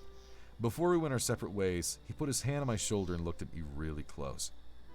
He tells me that there are bad things out here. Things that don't care if we have families or lives, or that we can think and feel. He tells me to be careful, and he walks away. I didn't have a chance to talk to him again, but that story stuck with me. By pure coincidence, I got to talk to another vet, PB, who's been in SAR field for years. We were partnered on a grid sweep during a training exercise, and we were chatting casually about how we liked the job, what kind of things we'd seen, and so on and so forth. At one point, we passed an old set of stairs, though these were probably from an old fire lookout given the area that we were in. I sort of casually mentioned that I was curious about the stairs, and that I wish I knew more about them. He got kind of quiet and looked like he wanted to tell me something, but wasn't sure if he should. Finally, he told me to turn my radio off. Obviously, this is something we are never, ever supposed to do. But I did it, and he did the same. About 7 years ago, he tells me, he was out on a call with a rookie. They were in an area of the park that's had a lot of strange reports and events. Disappearances, stories about lights in the forests, odd noises, things like that. The rookie was totally spooked, kept going on and on about things out in the woods. According to PB, the guy wouldn't stop talking about the goat man. Just on and on, goat man this and goat man that. Finally, I told him that there were plenty else to be afraid of out here that was very real and that he'd better get over this thing with the goat man. The rookie wanted to know what kind of things I was... Did I read that incorrectly? No. The rookie wanted to know what kind of things I was talking about, and I just told him to shut up and walk. We crested and... No, is this still quotes? Okay, in the writing here, I wasn't sure if that was still the same voice or not. Whatever, I'm just going to keep reading it. The rookie wanted to know what kind of things I was talking about, and I just told him to shut up and walk. We crested a little ridge, and there was a staircase about 10 yards ahead. The rookie stops dead in his tracks and just stands there looking at him. I tell him, see, that's something you should be afraid of. The rookie asked me what the hell these are doing out here, and for some reason, I just open up and tell him the truth. Or, what I've been told is the truth. I could have gotten in a lot of trouble for doing what I did, and I could get in a lot of trouble for repeating it to you. But you're a nice kid, and I want you to stop looking into this. Quit while you're ahead, so I'll tell you what I know. Under the condition that you never breathe a word of this to the soups. I told him I said it wouldn't say a word, and he double checks that our radios are off. Okay, this is his actual voice. When I first started out, we were a little less tight-lipped about them and other things that happen out here. We warned people before they were even hired that there was weird shit going on. I guess the Forest Service was tired of having such a massive turnover rate, and they wanted people to know what they were getting into. So they started having people sign these agreements that they wouldn't go to the media about what they were going to see. BFS didn't want to scare people away, so the last thing they needed were spooked rookies running off to the media with stories of ghosts and haunted stairs. But eventually, they found that the agreements weren't necessary. People not only didn't want to talk about what they saw, they wouldn't. A few times, media tried to talk with people when kids or hikers would disappear, and no one would say a word. I can't really explain it. I guess we just don't really want to admit anything is wrong. This is our job, to be out in the woods every single day. We don't need to be spooked, and the best way to avoid that is to pretend like everything's okay. So I'll tell you everything I can think of, and after that, I'm done talking about it for good. And I expect you to not bring it up around me, ever. The stairs have been out here as long as the parks have existed. We have records going back decades describing them. Sometimes people go up them and nothing happens. Other times, look, I really don't like talking about this, but sometimes really bad shit happens. I saw one guy get his hand sliced clean off when he got to the top step. He reached out to touch a tree branch and it happened so fast. 1 second his hand was there, and the next it was gone. Completely clean wound. We didn't find his hand, and the guy almost died. Another time, a woman touched one of the stairs, and a blood vessel in her brain exploded. Literally exploded, like a water balloon. She sort of stumbled down and came over to me, and all she got out was, "I think something's wrong with me," and dropped like a sack of flour, dead before she hit the ground. I'll never forget the way blood leaked into the inside of her eye. Before she died, I watched it turn red. I watched it happen, and there wasn't a single thing I could do to help. We warn people not to go anywhere near them, but there's always at least one idiot who does. And even if nothing happens to them, something bad always happens. Kids go missing as we're on their trail. Someone dies the next day, cut in half in a completely safe part of the park. I don't know why, but something bad always happens. I don't know exactly why they're out there, but it doesn't matter. They're here, and if we're smart, we tell our new officers exactly what they're capable of. We were both quiet for a little while. I was afraid to talk because I wasn't sure if he was done. He looked like he wanted to say something else, and finally spoke up again. Have you ever noticed how you can't find the same ones twice? I nodded, expecting him to continue, but he just stayed quiet, walking alongside of me. And eventually, he started a story about the biggest deer he'd ever seen in the park. I didn't bring up the subject again, and I didn't press him for any more stories. He dropped out of the op the next day. Apparently, he left before the sun came up. Said he was sick. None of us have heard from him since he left. I'm going to stop here for the time being. I'll try to post the next part in the coming days. But, what with it being the end of summer, things are pretty busy here. Thanks for the continued interest, guys. You've really awakened this curiosity of me that I didn't know I had. Sorry, I really stumbled on that last one. The quotations in that one were written really weird, so I was having a hard time tracking who was who. Also, this is literally a wall of text. Alright, but part 5.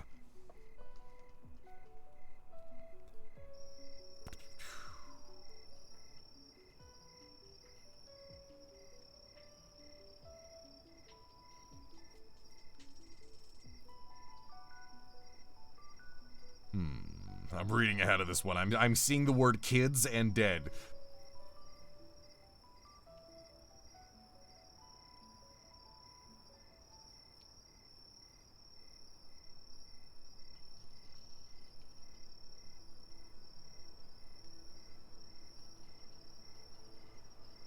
Yeah, I'm not gonna read that one. That one's a bit disturbing.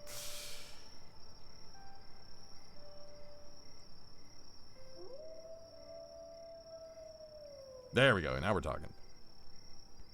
One of the vets of the training op reads no sleep, and he recognized my stories. He knows me pretty well, and we've swapped stories before. He asked if I could share something he's noticed about the stairs, and some thoughts he had.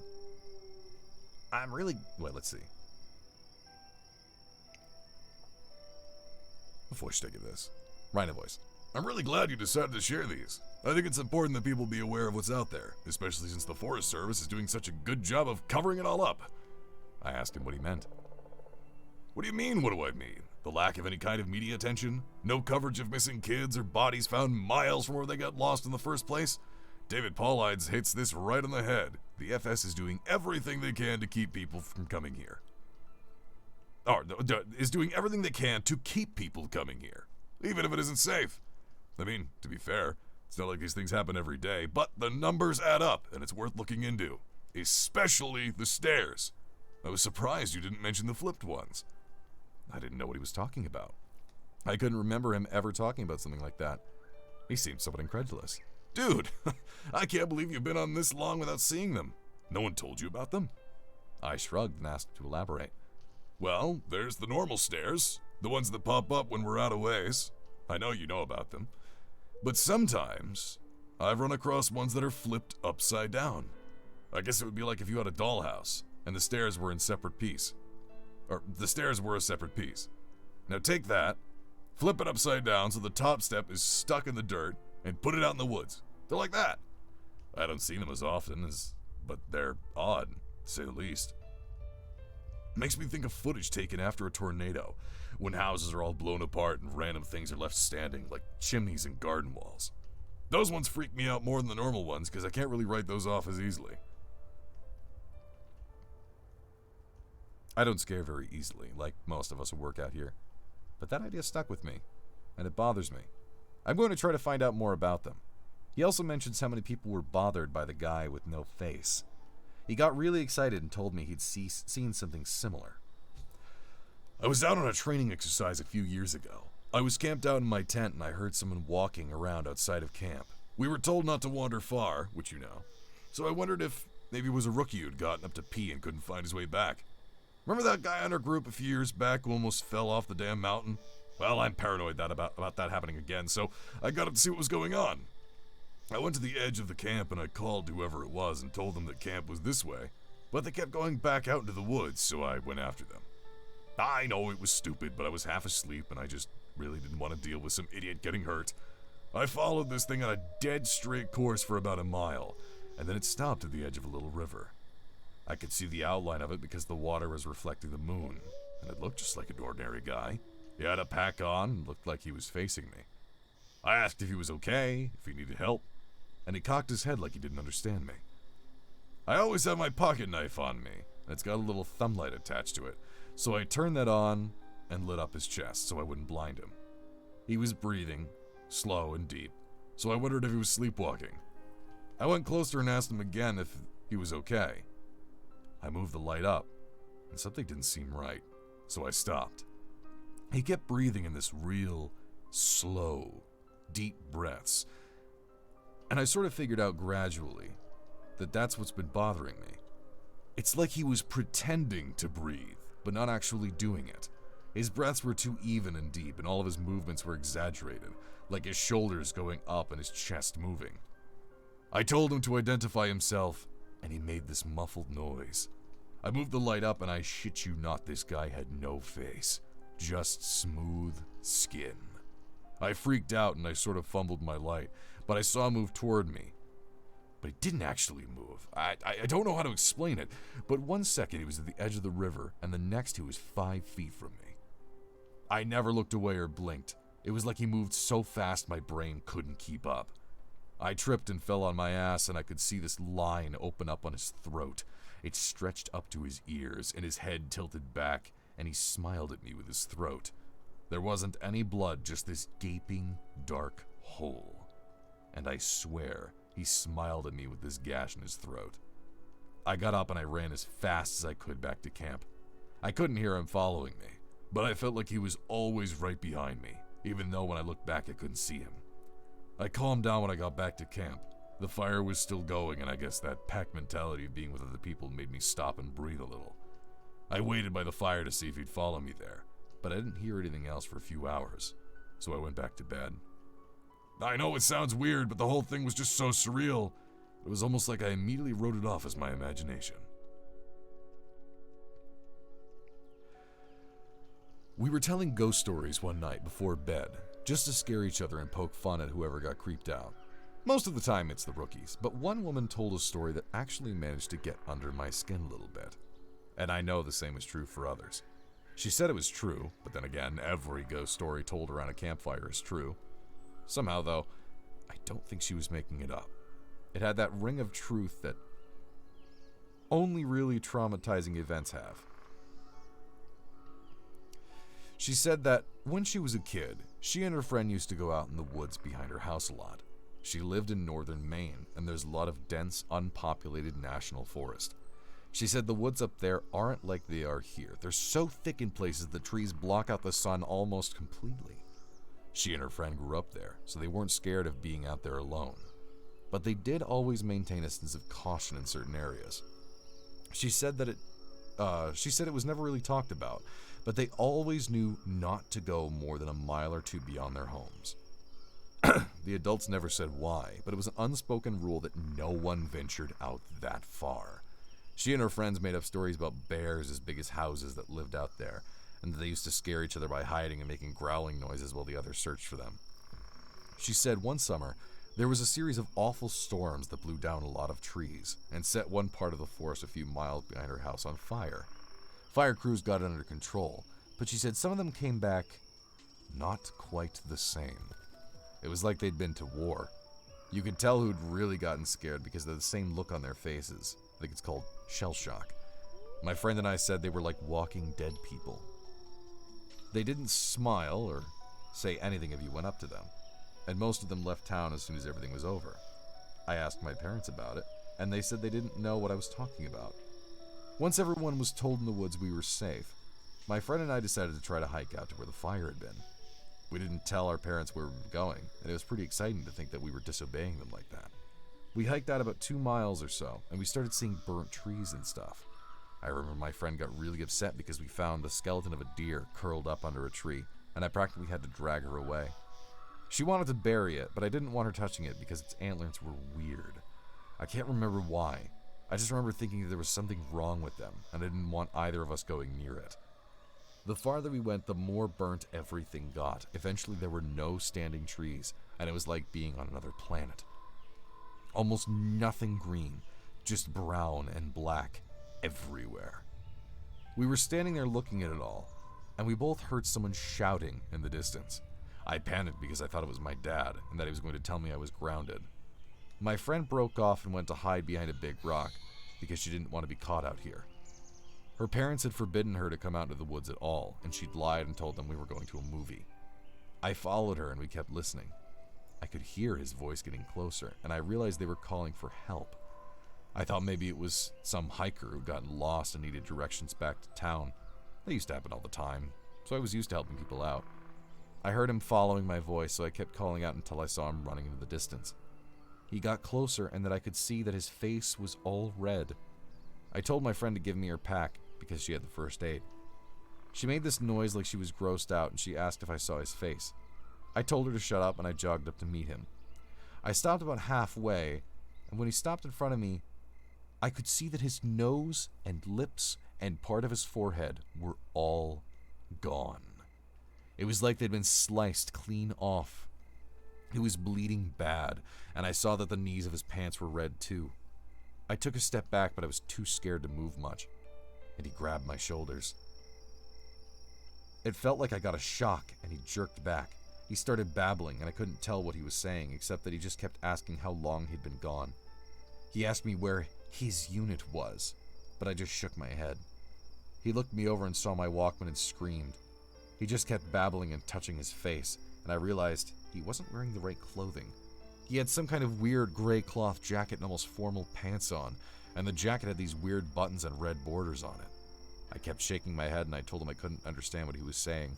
I went on to open the first aid kit, but he just screamed, and it said the only thing I could really understand. "Don't touch me! You'll make me go back there!" After that, he ran off. I could hear him screaming the whole time. When I couldn't hear him anymore, I turned around and my friend was crying. I just turned around and started walking back home. She asked me over and over what had happened and who that was, but I didn't say anything. When we got home, I told her I didn't want to play in the woods with her anymore. We were still friends, but don't talk about that guy. Ever. And then we move on to part 6 of the stories. More water. I need more water.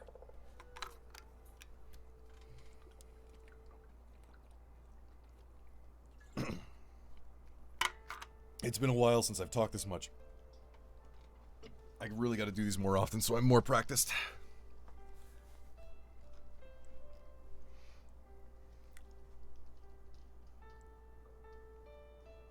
Alright. Time traveling forest fires, baby. Let's go, baby. That's what I'm talking about.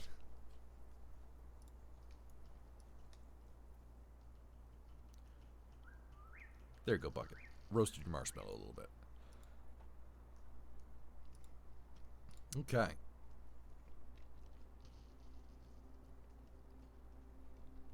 Oh, excuse me. It's been way too long since I posted an update, and I'm sorry about that. There's also been some confusion about the new formatting requirements on the board, which I've cleared up. So these next few stories are going to be posted a little differently. They'll be in chronological order, and I'll do my best to tie them into each other as much as I can so it doesn't skip around too much. When I started out as a rookie, no one had told me a lot about the job in terms of weird things that could happen. I assumed this was largely to prevent me from freaking out and abandoning the park. But a few months into my service, when I was still a rookie, a friend and I were drunk at a party and it opened up a bit. Yeah, it can get a little crazy out there, I guess. I think the worst are the ones where people die when they just shouldn't, you know? Or when we find them dead like 10 minutes after someone says they just saw them last. They were fine when I passed them on the switchback, I swear. You know, that sort of thing. Like, take this guy who I found one spring out on a really popular trail. Someone comes into the place freaking out about some guy who's lying in the middle of the path in this giant pool of blood. So we run out there and we find this guy dead as a doornail, which he absolutely should be because the back of his head is like mashed potatoes. The skull is decimated. Brains are leaking out like custard filling. And this guy's old, so you figure, yeah, he probably fell and hit his head. Old people fall all the time. It's no big deal. Except that this area where he fell doesn't have any big rocks. There's not even any stumps or big branches. And on top of that, there's no blood trail. So he clearly died where he dropped. Now that's when you turn to murder. There were people just out of line of sight with the guy. If someone came up behind him and murdered him, there's no way someone wouldn't have heard. And again, even if someone had, there'd be a blood trail. Splatter all over the place. But everyone on the scene said it looked exactly like he'd fallen and smashed his head on a rock. So what the hell did he hit his head on? And then there was this lady I found in a different park about 5 years ago, back when I was upstate. We found her in the middle of a stand of big junipers, curled around a trunk like she was hugging it. We pick her up to move her, and a waterfall comes out of her mouth. Her lungs were completely full of water. Her clothes are dry, and her hair is dry, but the amount of water in her lungs and her stomach was phenomenal. Unreal, man. Coroner's report says the cause of death was drowning. Even though we're in the middle of a high desert, there isn't a body of water for miles. No puddles, no nothing. No signs of anyone else being out there. I mean, yeah, it's possible they were murdered, but why go out of the way to do it like that? Why not just stab them and be done with it? I don't know. It just sits weird with me. Now, of course, that freaked me out a little. But we were wasted, so I guess I sort of wrote it off as a fluke. I also assumed there was exaggeration there since, we were wasted. Now, I don't like talking about this next case very much. It was an awful one that Do I need to read this one, actually?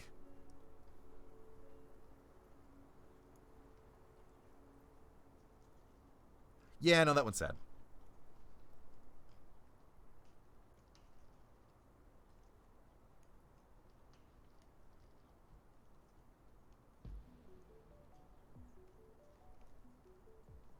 Let's see. There we go. I reached out to a senior ranger who ended up telling me this. Wait, hold on.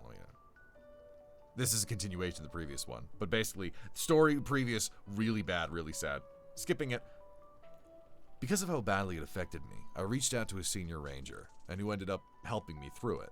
As time went on, we got to know each other better. He ended up sharing one of his own stories with me. It was disturbing, but it helped me to know that I wasn't the only one affected by things going on out here.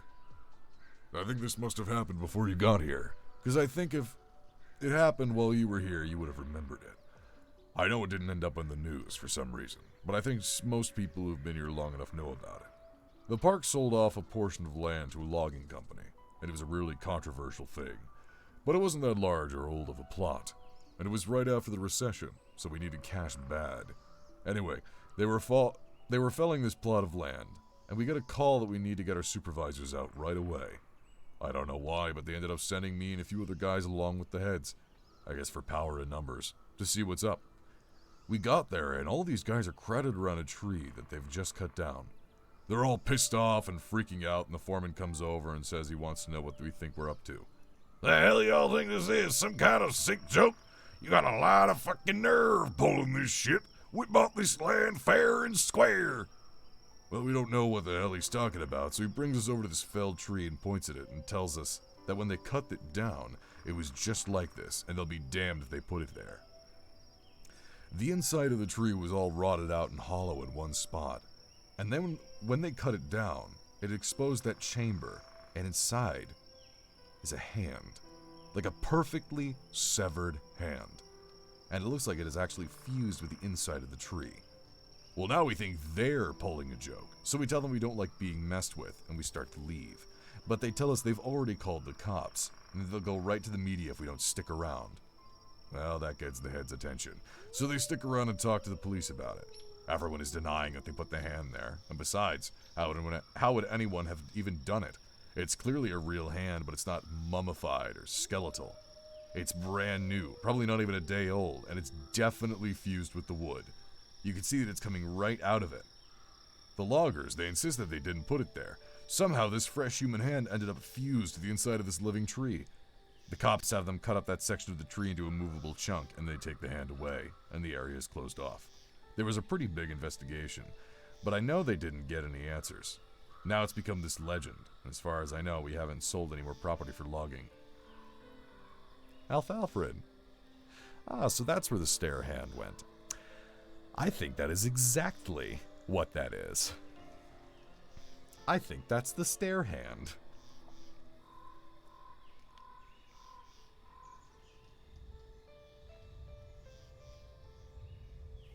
Oh yeah, I like this one. As you all know, I went to a training seminar recently and heard some amazing and horrible things there. One of the guys I talked to while I was there told me a story when we were all around the campfire one night. We were both pretty drunk, you'll see a pattern here, and we were swapping stories. He told me this one. Me and another guy were out on a field search because some campers reported screaming noises at night.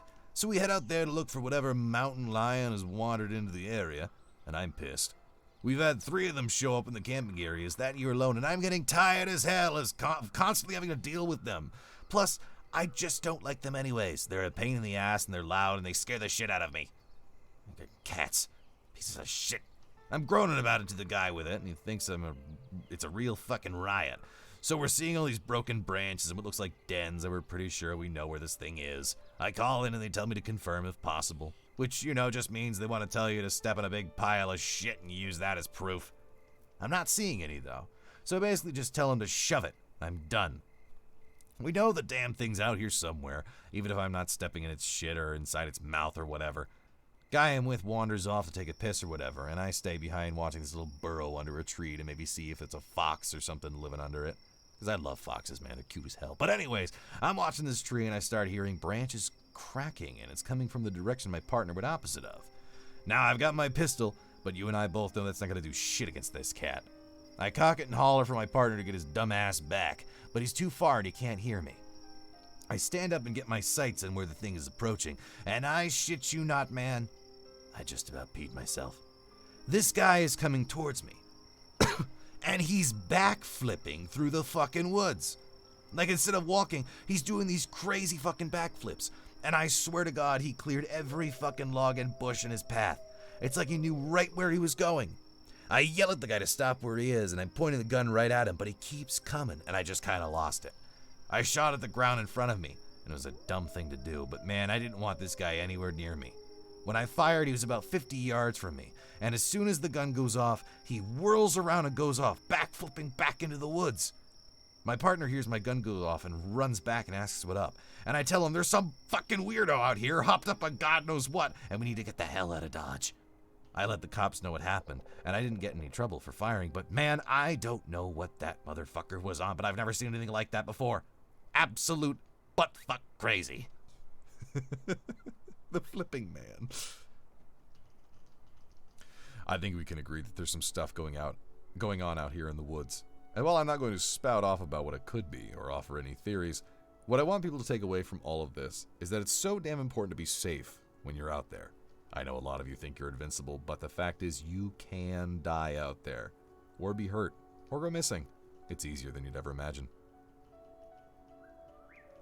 And then part 7. Yeah, the backflipping man. I like the backflipping man. I want to meet the backflipping man. Same time, I also kind of don't, because a lot of these things murder people.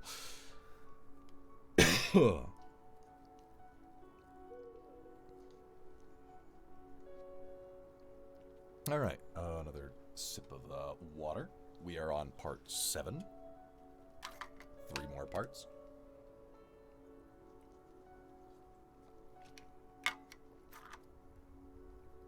Is that a threat? That sounded like a threat. Look, all I'm saying is, you know what I'm going to do? Next time I see some son of a bitch in the woods, I'm just going to be like, you think you can be within my presence? And I'm just going to backflip towards him to assert dominance. I will become the backflip man. In fact, hold on a second.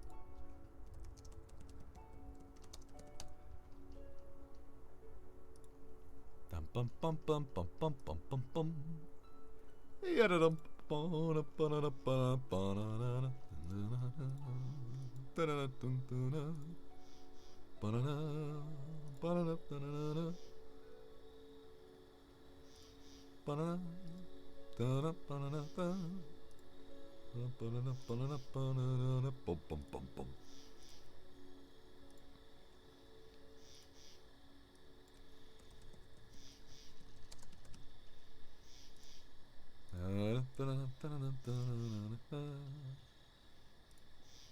on.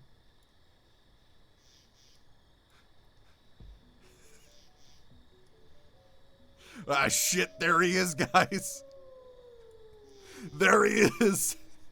You better be careful, he's coming for you. It's the backflipping forest man.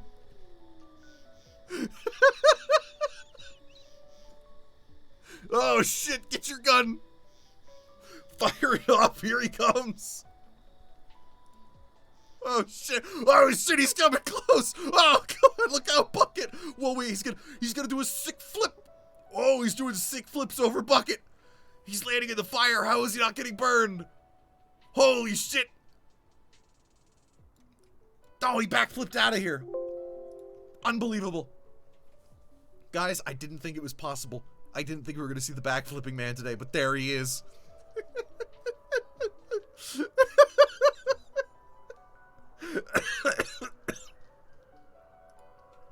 Okay.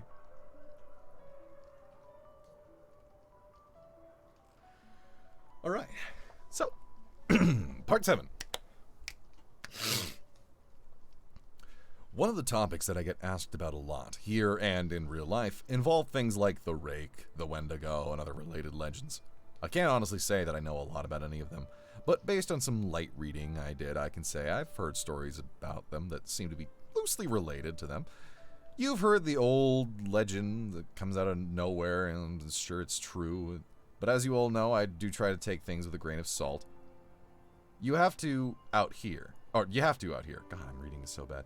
It's sort of like working in a hospital, I'd imagine. You could spend all day thinking about how many people have died there and how there are probably ghosts or whatever you want to call them all over the place, but it doesn't do you any... Jesus Christ, what's wrong with me? All over the place, but it doesn't do you any good. It just makes it harder to do your job. I think a lot of us feel that way, and that's why we just try to go about our work like everything is fine. Once you get paranoid, there's not really any going back, and we got a lot of cadets quitting because of it. My park especially seems to have a high turnover rate because cadets graduate and get so freaked out about everything that they can't seem to let it go. You have to learn to internalize things and shut off. I've talked to KD a bit about her experience because I've wanted to know what she thought about the Wendigo. She didn't really have anything in particular to say about it. Aside from that, she didn't want to think about it that much. But she told me a friend of hers had something similar happen. I contacted this person, H, as I'll call her, over Skype, and they agreed to talk to me a bit. They're aware of my work here, and they're fine with me posting the story exactly as they wrote it. I grew up in Central Oregon, and there's a reservation called Warm Springs about 2 or so hours from where I lived. I only mention that because a lot of people in my area have friends there, and a lot of the land in that area belongs to that tribe. When I was a kid, we used to go camping up there. Not on the reservation, of course, but in that area. And I met a lot of kids growing up there. I got to know one kid really well. His name was Nolan, and we ended up hanging out a lot when our families were in the area. Our folks got to know each other, so we'd all get in touch and camp out around the same time. We'd camp for about 2 weeks, so we were out there for a long time. I asked him if he camped in a RV. Yeah, my dad had one, so I guess it wasn't really camping, but we'd take our tents and stuff and set them up away from the camp most nights. I didn't like sleeping in there because I liked being outside. But one year, Nolan and I were out there. I think we must have been like 12 or so. We wanted to go out and camp near the river because we wanted to try night fishing. I think we must have been about 1/3 of a mile from the main camp, far enough away that we couldn't hear or see anybody else. I remember that. We were messing around most of the day. I don't really remember much about it, but we ended up building a fire at some point, and I was really impressed because he had this flint or something that he used to start it. I'd never seen anyone do that before, so I thought it was pretty cool. I got him to teach me how to do it, and we lit some stuff on fire, which, looking back, was really stupid because it was in the middle of the summer, and if I remember right, the fire warning was at either yellow or orange, but thankfully we didn't start anything major. And when it got dark, we sat around and talked about whatever it is 12-year-olds talk about. I don't really remember. What I do remember is that at some point, he looked over my shoulder at the river and asked if I could see something. The way our camp was set up, we were about 10 feet from the river, and we were at the widest point, so it was probably about 20 feet to the other bank. It gets hot up there in the summer, but the water's still cold, which is important. I look over my shoulder, and I could see something wading into the river on the other side. From where we were, it looked like a deer, but we couldn't really tell because of the fire. I got up to look closer, and I saw a pair of antlers, so I figured it was a buck. But I thought it was weird that it was wading into the water, and it was definitely heading for us, and I asked Nolan what he thought we should do. He's looking at the fire with this weird expression, and he tells me to sit down and shut up. So I do, because I'd never seen him act like that before. He's whispering at me to ignore it, and to just keep talking like we were, but I couldn't think of anything to say. He was saying something about an episode of some show, but I could hear the deer coming through the water, so I wasn't really paying any attention, and I kept trying to see over his shoulder. But every time I did, he'd sort of hit me on the arm and make me look at him. I wasn't really scared. I remember I was just sort of confused. But then I hear the deer coming out of the water, and I could kind of make out what it looked like. But I realized it was not a deer, because whatever it was walking on 2 legs. I started to get up. I was super freaked out, but Nolan just yanked me back down and talked louder about this television show, and I could tell he was just as scared as I was, probably even more. He leaned in and poked the fire with a stick and whispered that whatever I do, I can't speak to it. I could see it coming closer, and it stood right behind Nolan's back. I was about ready to pee my pants, and I think I'd probably have run if I had been alone, but I didn't want to leave Nolan, so I kept sitting really still and sneaking glances at it. It wasn't that tall, but the way it carried itself was just wrong. Like its center of balance was screwed up. I can't really describe it. It was like it just kept shifting too far forward. It just stood there behind Nolan for a long time. And eventually, Nolan ran out of things to say, and we just kind of sat there for a second. The fire was making noise, but I thought I could hear this thing talking in a really low voice. I couldn't hear what it was saying, and I leaned forward a tiny little bit. And I actually did pee my pants when I leaned forward too. I couldn't see its face, but I saw its eyes. They were cloudy and milky, and if you want to know what they looked like, find that scene from Lord of the Rings where Frodo falls in that lake and all the dead people are floating towards him. That's what its eyes looked like. So all I saw were these 2 white eyes floating above Nolan's head, and the really vague shape of antlers coming out of its head. I don't know what my face looked like, but at exactly the same time, Nolan and I booked it the hell out of there, and we ran non-stop until we got back to the main camp. My pants at this point were soaked, so I took them off as we were running and threw them in the bushes. We both stopped once we were in front of my dad's RV, and we couldn't see anything chasing us, so we stood there and caught our breath. I asked him what that thing was, but he said he didn't know. He said his grandpa only warned him that if anything ever came up to him when he was out in the desert, he was never, ever supposed to talk to it or listen to anything it had to say. I wanted to know if he'd heard it talking too. And he said the only thing he'd been able to understand was, help you. I think we ended up sleeping in the RV with my parents, and the next night we went back out and didn't see anything. That does remind me, in a lot of ways, of the Wendigo legend. There's a phrase used to describe it that I think fits it perfectly, which is that the Wendigo is the spirit of the lonely places. I know sometimes when I'm out in the wilds, where I know there's no one around for miles and miles, I get this weird kind of craving that I can't really explain. I don't know if it happens to anyone else, but it's this desire to consume. It's not like I crave anything in particular, but more of this weird, distracting hunger that comes from every part of my gut.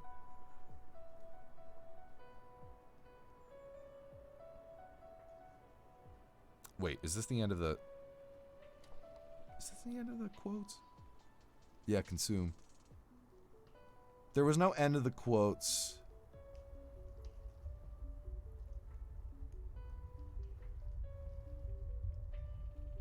That was apparently the end of her story, but there was no quotes at the end of it, but whatever. I also wanted to find out more about the Faceless Man, if I was able, and found a few similar things. I asked around my circle of friends, and one of them said when he was out doing repairs at a park in his area, he saw something kind of like that. We were having dinner in town, 5 of us including myself. This guy, he was repainting an information booth and heard a man ask him for directions to the nearest campsite. He didn't turn around because he was up on a ladder, but he informed the man that there weren't any campsites nearby, but that if he headed down the road about 4 miles, he'd find one at another park. He asked if he could be of any other help, but the man said no. He thanked him. My friend said he kept painting, but he was listening, and never heard the man leave. The second he came up and talked to me, the hairs on my neck stood up, but I wasn't sure why. I just had this really uneasy feeling about the whole thing, and I just wanted to finish painting and get out of there. I figured maybe part of it was that I couldn't turn around to look at him, but something just felt off. There was also this weird smell floating around even before the guy talked to me, kind of like old blood. I looked around to see what was causing it, but I didn't find anything. So I waited for the guy to walk away, but I didn't hear him leave, which made me think he was just standing there and watching me.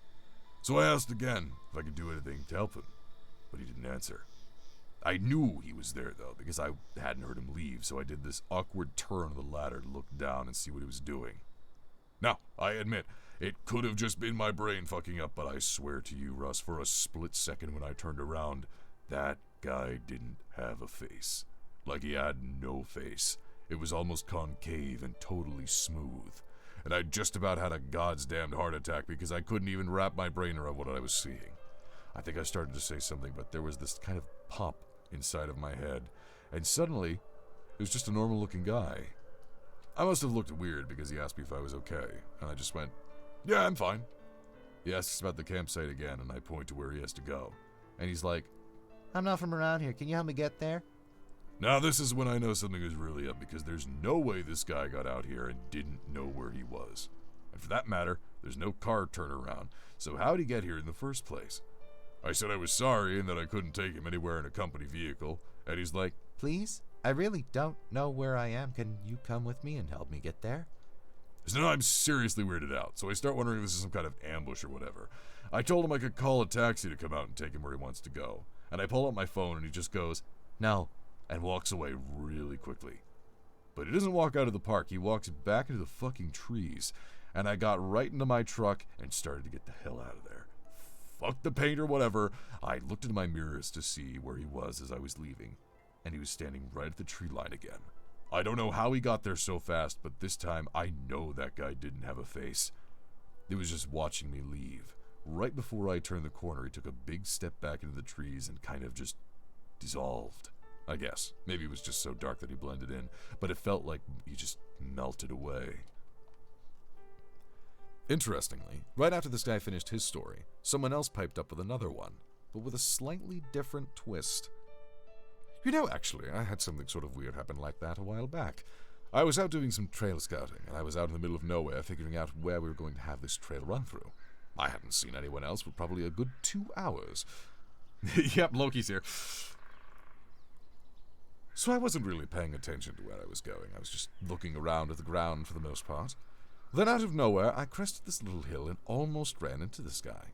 He was older, probably in his 60s, and I started to apologize for running into him. And then I noticed his face, and I probably looked like a complete douchebag because I stopped and I just stared at him. It took me a second to figure out what was wrong, but this guy's face was huge. I know that sounds weird, but it's the only way I can describe it. His head wasn't big or anything, it was normal, but the amount of space his face took up was just way too much. Like if he took someone's face and enlarged it about 2 times. He doesn't say anything, he just kind of looks at me. And I back up and was kind of stuttering and saying I was sorry. And I went around him and got out of there and did what I needed to do. The whole time I kept looking behind me because I was so freaked out that he'd pop up behind me or something. I know it sounds ridiculous, but I swear to you, it was one of the creepiest things I've ever seen. I switched the topic to the stairs a little later, and there was a definite shift in enthusiasm. No one spoke up at first. There is a real stigma around discussing them, even when we're away from work. I broke the ice with a story of my own, and the guy who told the story about the faceless man told me his one, albeit very quickly. Give us a Loki scream for good measure.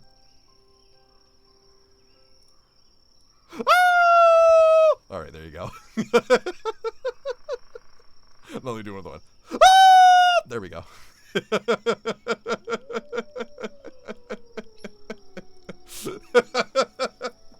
The backflipping man is going to become a fucking meme for me, I swear to God. Alright, let's see.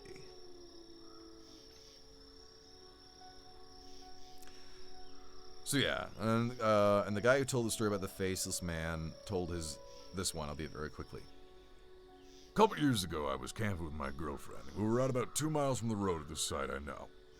We went to bed that night, but we couldn't sleep because Someone interjected a funny comment, and we were dangerously close to going off another subject, but I got us back on track. Yeah, really funny, whatever. No, it was because we kept hearing that grinding noise. My brother used to grind his teeth in his sleep, and it kind of reminds me of that. My girlfriend was freaking out, but I just kept telling her to ignore it, because I've heard it before, and you just have to ignore it. It goes away eventually. You guys know what I mean. We all knew what he meant. So eventually I got her to go to sleep. But I woke up probably 2 hours later because something was just off. I rolled over and she wasn't there. And I kind of freaked out because He thought for a second and then took a very long drink. Anyway, I ran out of the tent calling her name, but I didn't have to go far. She was standing at the edge of the camp looking at something in the trees, and I could see she was really pale. The fire was low but bright enough to see her. Anyway, so I ran up to see what was going on, and she was dead asleep, but her eyes were open. She had this real spaced out look, you know? So I put my arm around her and led her back, but she wouldn't move. She just said really quietly something like, "I have to go now, Eddie. I have to go. It's here." I was like, "You're just sleepwalking. Come back to bed." But she wouldn't budge. She just kept standing there and saying that she had to go. And I looked where she was looking, and there was a fucking staircase right there, about 15 yards away. Gray one. Concrete. And she started to walk towards it, but I yanked her back and that woke her up. She looked at me like I was out of my mind. She asked what the hell she was doing here out of the tent. I didn't tell her anything, I just told her she was sleepwalking. The grinding was gone, so she just went back with me to the tent and fell asleep again. I don't like thinking about it, you know? We all knew. Oh, it doesn't give any context of who's talking in this instance. You guys remember that kid with, I can't remember what it was, some kind of brain disorder. Not Down syndrome, but something like, Someone else brought up. well, Someone else. Oh, this is someone else. This is totally someone else. Okay. We'll bring back Valbin. You guys remember that kid with, I can't remember what it was, some kind of brain disorder, not Down syndrome, but something like it. someone else brought up. Well, I got to read a report he gave when they found him a week after he went missing, and it was messed up beyond belief. I mean, you have to take this with a grain of salt because who knows what that kid actually thinks is real, but some of this stuff, I don't think he could have made this up. Like what? Well, first of all, he talked about the stairs. He said he'd been watching his dad build a fire and the stairs came up to him, and he had to go up them or something bad would happen. The cops couldn't really... This isn't Vauban. This is someone else. The cops couldn't really understand what he was talking about after that because he just kept saying, like the campfire, over and over. And he kept mentioning sounds, but he couldn't say what sounds. It was just loud, and he covered his ears so he couldn't hear them. But the thing I remember most is that they asked him exactly where he'd gone, and he just said he was right there. He kept pointing at himself, and they said they thought he meant that he'd never left. He said he wasn't scared because the stairs were there, and he said they talked to him. But not like people talk. Like I said, it was really convoluted and hard to understand, but I have a feeling the cops didn't take most of it down. They ended up just saying that the kid had some sort of amnesia, that they didn't think foul play was involved. Doesn't really explain why he came back a week later perfectly fine without a speck of dirt on him and well fed, but hey, what the cops say goes. There's still a lot of questions I want to answer. I'll continue to ask around and find out whatever I can. The next update should be soon. Thanks for being so patient. Oh, it's not 9 parts, it's 8 parts. This next part is the final part. Neat. It's all coming together. The stairs. The stairs. Oh yeah, Maz. No, the whole idea of the story is that basically the search and rescue people every now and again will just see a staircase just there that doesn't look like it should belong there.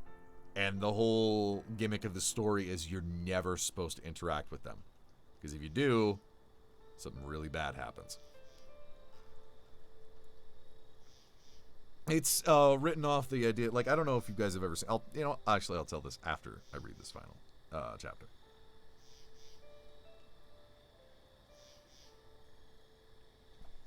This will be my final update for now. Things have deteriorated here to a degree that I didn't foresee. I didn't know how much writing about the things that are happening out here would affect every single part of my life, and maybe that was stupid of me. Maybe I should have considered it more seriously, but honestly, I just thought I was writing about things that a few people would want to hear. I didn't think it would get this much attention.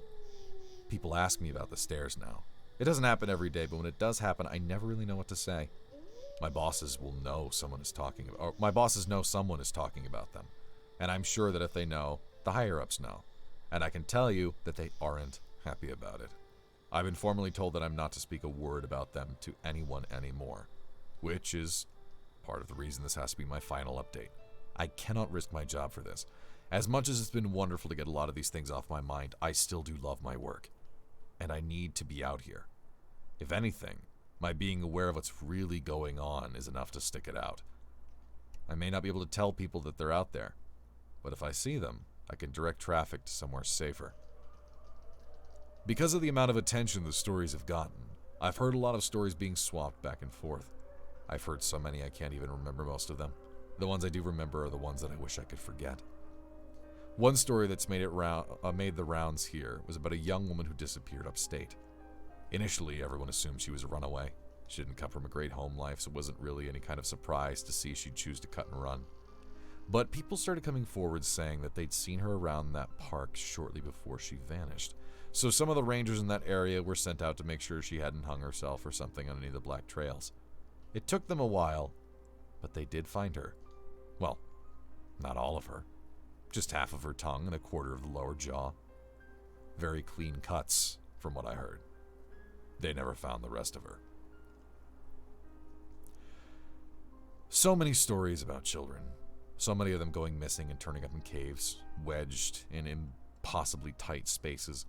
So many of them found on mountain peaks or at the bottoms of sheer gullies, missing shoes, socks, or found with both in perfect condition despite them being miles and miles away from where they vanished. So many stories of black-eyed people wandering around the woods and calling out into the night, mimicking the sound of running water or a bobcat screaming. One man in particular goes to every news station he thinks will listen and tells the same story. He was deer hunting, had camped out in a very remote area, and woke up because something was scraping against his tent. He thought it was raccoon or fox until the thing pressed its face against the door of the tent, at which point he could very clearly make out a human nose and mouth. He kicked at it, but it leapt back and was gone by the time he opened the tent flap, gun at his side. He fired 2 warning shots. When the sound had faded, he heard a snap behind him. The man was standing at the edge of the campsite. This man was not wearing any clothing. but he also didn't possess any kind of human flesh. As this hunter described it, the man was made of some kind of amalgamation of raw meat and hair, as if someone had scooped up roadkill and molded it into the vague shape of a man. The face was lumpy and only a rough approximation of a human face. The thing opened its lopsided mouth, and from it came the sound of the gun the hunter had fired. It did this twice before mimicking the sound of the tent zipper and fleeing into the night. Woo, that was freaky. A young couple out for a hike in the rocky areas of my park reported to me yesterday that they had seen something strange out on a peak I'm very familiar with. They were taking turns looking through a pair of binoculars when the man noticed a hiker climbing up a very steep part of a cliff face.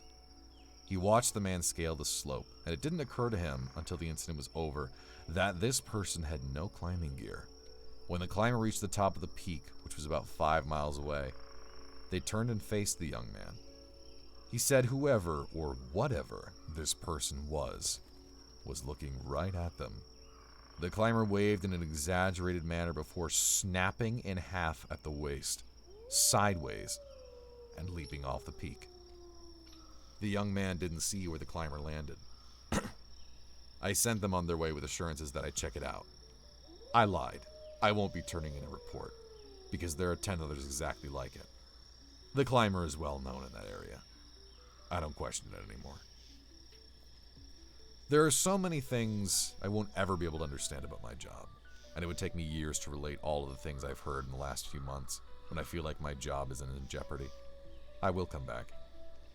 It may be in different format, but I will come back. Thank you all for sticking by my side and enjoying the things I've talked about. If you go out into the woods, I encourage you to be safe. Bring water, food, survival equipment. Let people know where you're going and when you'll be back. Don't go on uncharted paths unless you know exactly what you're doing. And above all, don't touch them. Do not look at them. And do not go up them.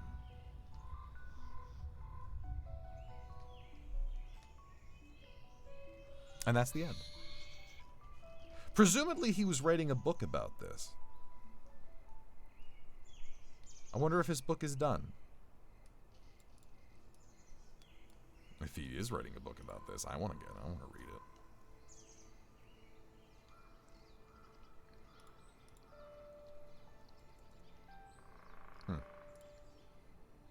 Maybe not. But yeah, that was the Search and Rescue No Sleep series. I really liked it. I remember reading it years and years ago and thought it was really neat. It kind of like ties together a bunch of things. Like you find out the woman who was up on the snowy peak and ended up disappearing for 2 days, even though she felt like it was only an hour.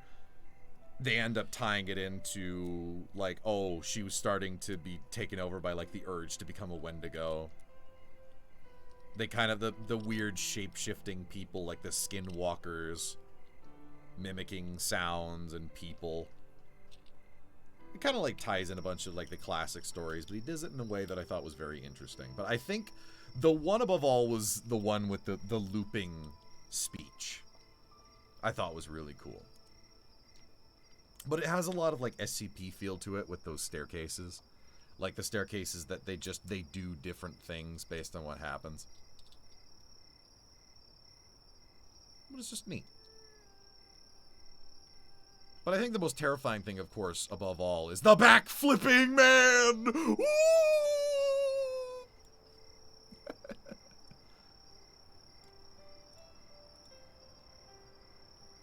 The back... Oh, shit. The back-flipping man! I personally follow the theory that the stairs are gateways into some sort of other reality, one that is bleeding into ours. Well, it's terrifying. But yeah, let me get like a picture of like a really good example of stairs in the woods that just do not seem right.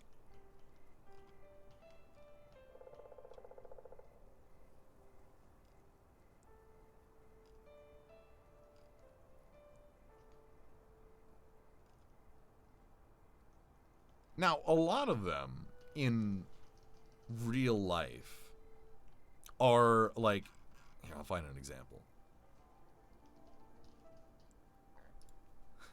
This is just like a thumbnail image, but it's a good explanation for what I'm trying to say here.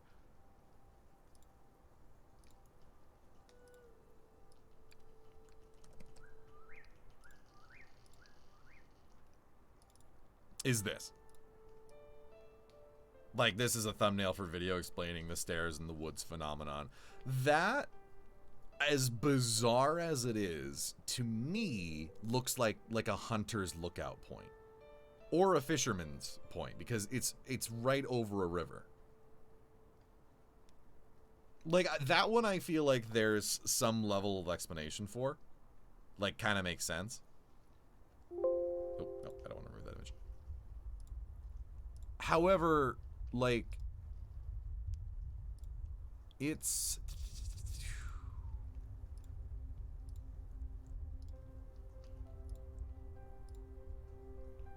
Is it things like this? Hi, have a spiral staircase in the middle of the woods.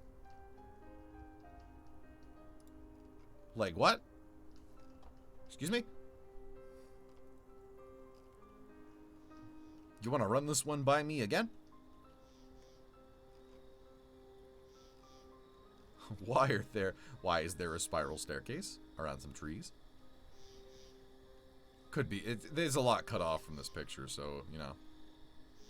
Treehouse entrance? Probably. That is the most likely scenario of an explanation.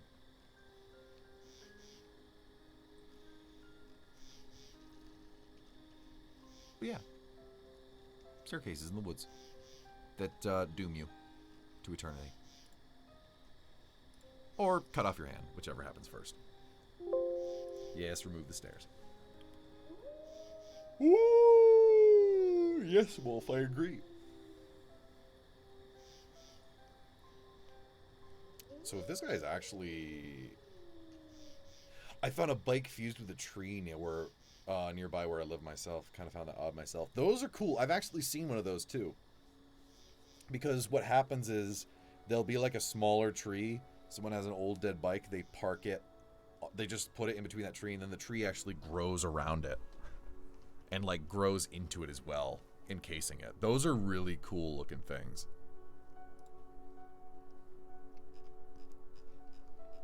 See, now I'm trying to think of my own stories of some of the weirdest things I've seen out in the woods.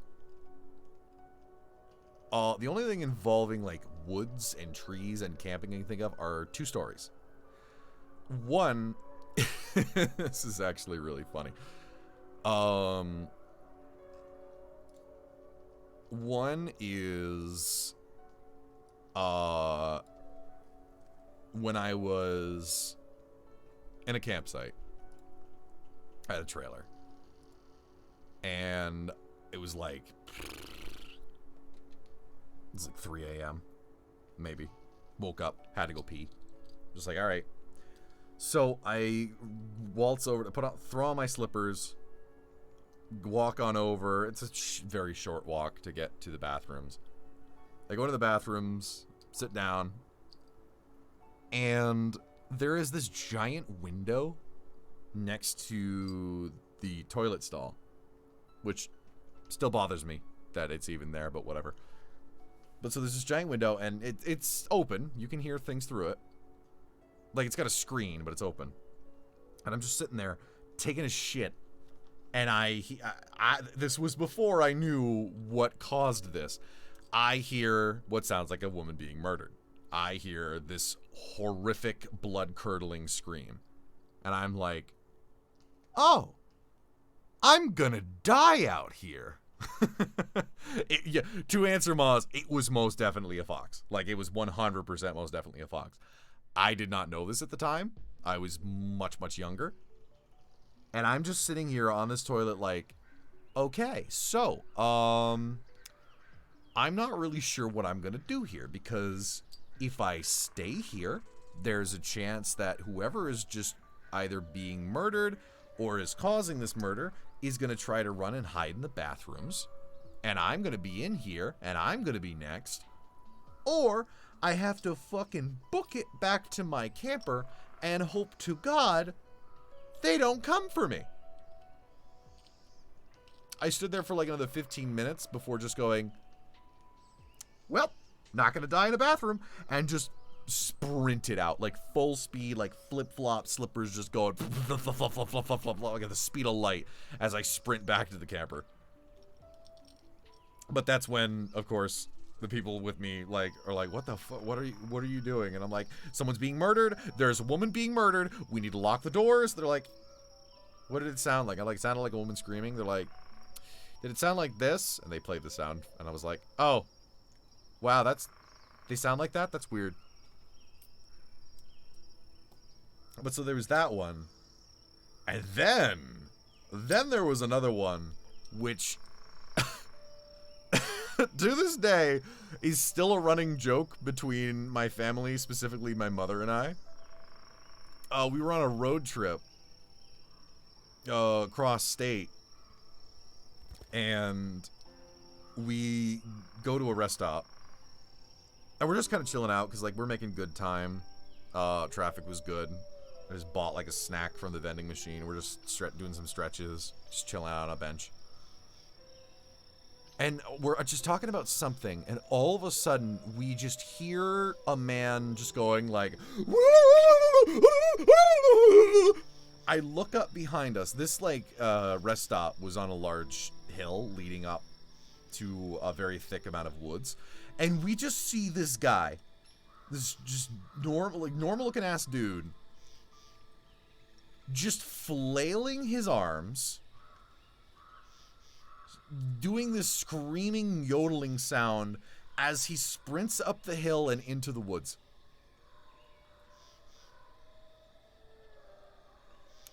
And my mother, we both kind of stare for a second. My mother just looks back at me, and without missing a beat, I just go, we need to go now. He was probably, if I'm being honest, he was probably going to go challenge the backflipping man. Maybe he became the backflipping man. Maybe that was him.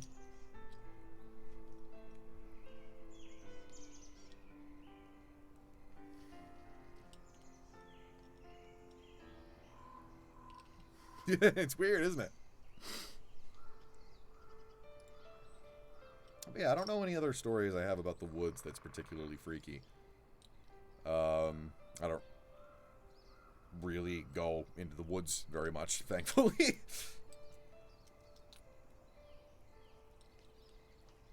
Do you guys have any cool accounts of spooky things in the woods?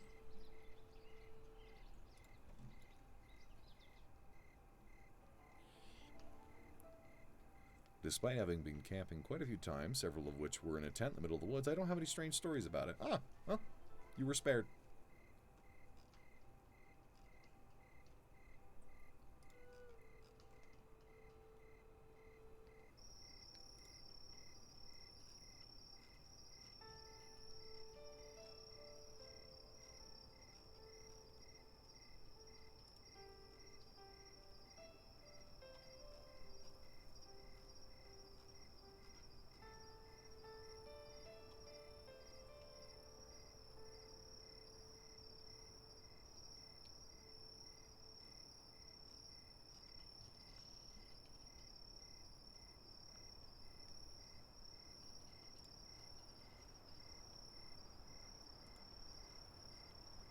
Totally not just giving my voice a moment to rest.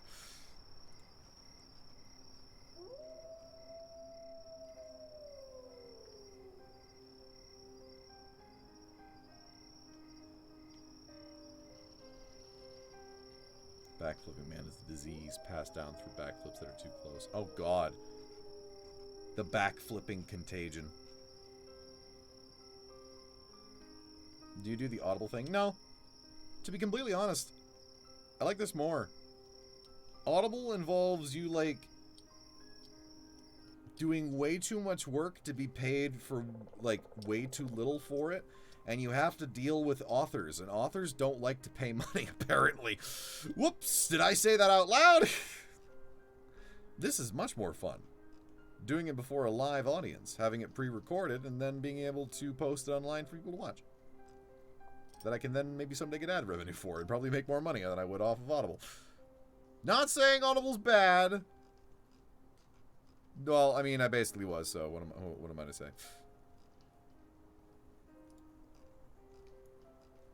If you're well known, then it's good. If you're a newbie starting out, good luck.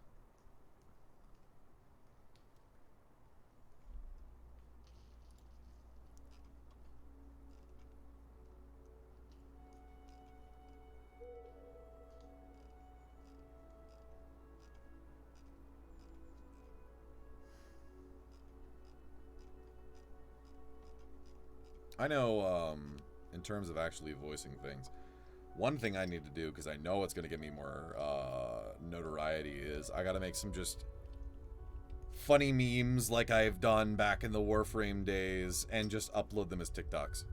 Because TikTok is huge, and it's a really good way to advertise for Twitch. Just like brief snippets of the kind of things that I can do. I really got to get around to doing that.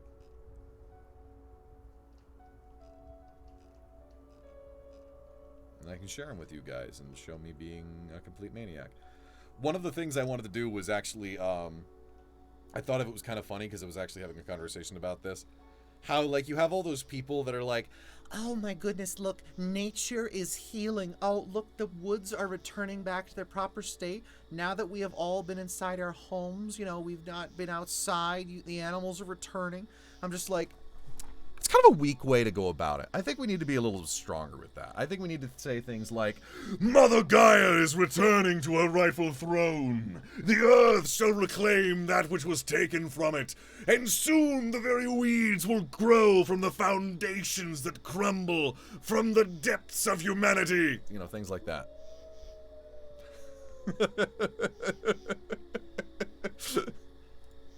Just imagine I just record that and I just upload that. I think people get a kick out of that. They use it for like a sound or whatever, and then I get famous. And then I get to be the one who gets to go, Did you know that I was the one who did that recording? That was my audio.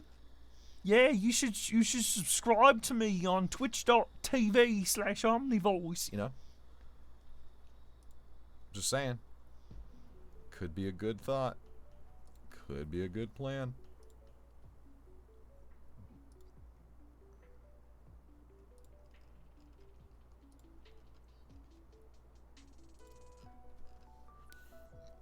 Do you do streams dedicated to stories? I'm gonna start. As in timetabled? Scheduling for me is always a difficult thing, but I need to make them at least regular. I need to do them more than I did before, because it's literally my thing. Is reading and using my voice, and boy howdy, I don't do that as much as one would think I should. So I'm gonna change that. I'm gonna do more reading streams. I think it's enjoyable. And I'm sure it'll draw an audience. But having them, like, timetable would be important because, you know, most people would actually tune into then to actually see it. I'm not sure which day would be the best because right now my stream schedule has been, like, Wednesday, Friday, and then whatever day I can do on the weekends. It's kind of the most important. But that's experimentation. Because I know at this point, and I want to preface this, I don't want to sound ungrateful whatsoever. I'm extremely grateful for you guys, and I like having this, like, smaller, tight-knit community to be able to more, like, directly interact with you guys. But, that being said, would probably be beneficial to get myself out there and get more people following. Especially considering... I can't see it now because I'm actually streaming, but I'm pretty sure I'm at like 950. Oh, there it is. I'm at 958 followers. I am very close to reaching 1,000 followers, and that's really exciting. I don't know what I would do for a stream like that, but maybe I'd just be like, hey, that's cool. All right, let's do things. But I'm like really close to that. I just need to find ways to get myself out there, you know? Because like this is great. This is fantastic. But people aren't just going to like... Unless one of you guys clips something absolutely hilarious that happens and someone makes like a Twitter video out of it and that gets shared and we somehow like explode in popularity, that's kind of like the only way that it's going to end up happening. And then there's the idea of like, gotta be careful how big you get, because, you know, obviously you turn into the giant, you get to the famous point, and then it gets kind of harder to be personal with people. I'm obviously blowing smoke because I'm like, yeah, I'm just assuming that I'm gonna get popular. I may end up be 5 years later and I'll have 970 followers, but whatever.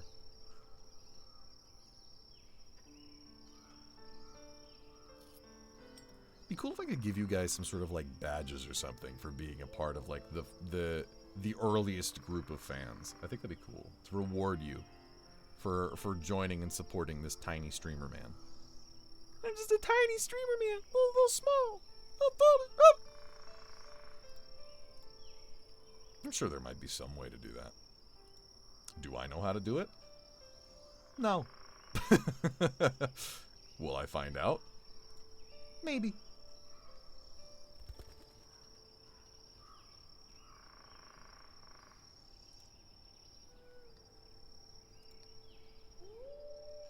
Discord roles? Yeah, probably the easiest way.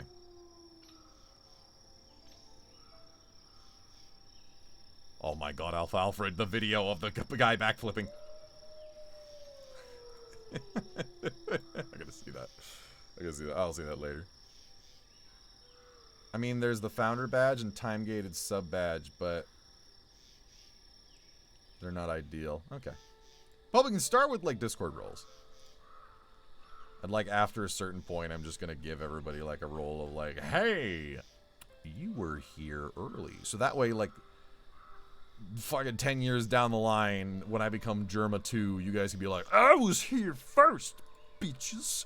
Y'all ain't nothing compared to me. And then you, like, do the Orange Justice dance on them, and they're like, what the hell are you doing? That dance is 10 years old. It's not funny anymore. And then you take out your shotgun, and that's the end of the story.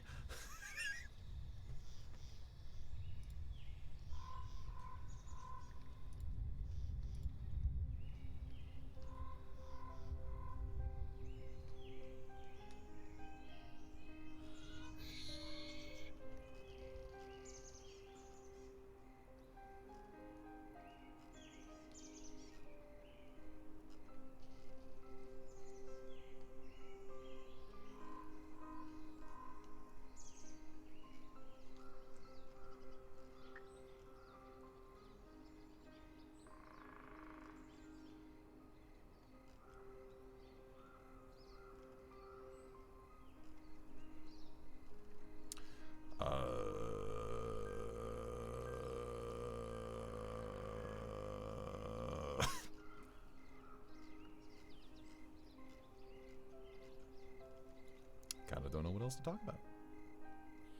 I'll drag this out so that way this stream is around 3 hours now. Got 12 minutes. Just chill out and listen to the woods. Sound of a broken brain. Like an accomplished brain. Brain tired now. Throat tired because I'm not used to reading this much. Which is not a good thing for me. I need to be better about that. I need to evolve this stream. I need to be known for the vocal talents. When is this bucket ever going to get his marshmallows toasted? At this point, I'm starting to think that his marshmallow is not real and that he has been debating us this entire time. Have you ever thought of doing the Ask Reddit thing, go through responses? Like, wait, like what? Oh, like the people on freaking TikTok go. I don't know. That, to me, I've always looked at those and I'm just like, this is like bottom of the barrel content.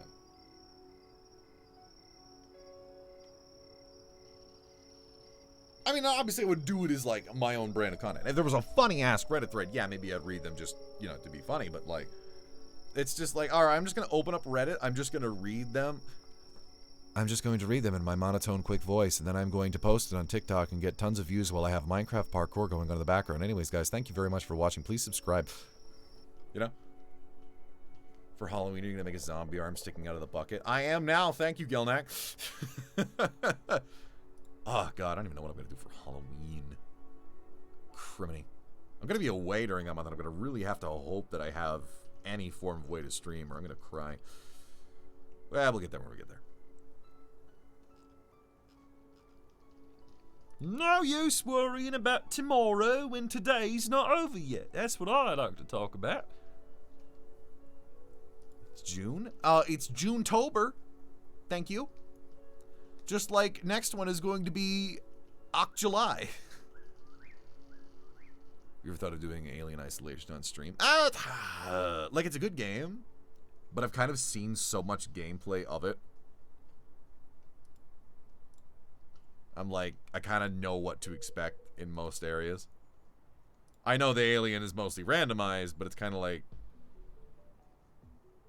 I don't know, the anticipation of it at all is kind of like dead on me because I've already seen so much.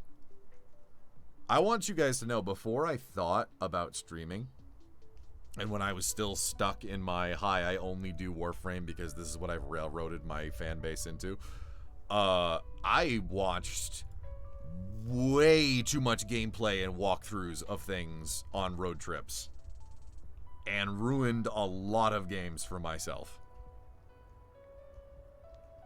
I have spoiled so many games for myself.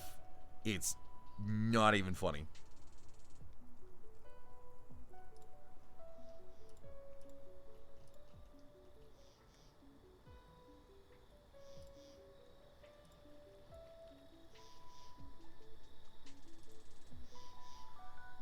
Skyrim modded the shit. Mods you don't know. God. Story-based game like the Telltale Batmans or Walking Dead. While those are cool and while those are interesting, one thing I need to try to do is I need to try to really focus on games that I am able to do some sort of a voice in. And in those games, everyone's already voiced, so I'm just kind of sitting there just like, neat! You guys are cool. All right. When do I get to do something? I know one big exception to that was Stanley Parable, which the entire game is narrated. But I played that game because that's the game that inspired me to do half the shit that I'm doing today.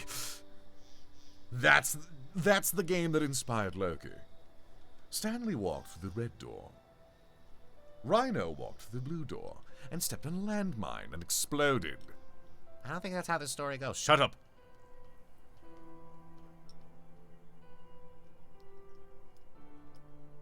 Yo, so I'm like, not even kidding you.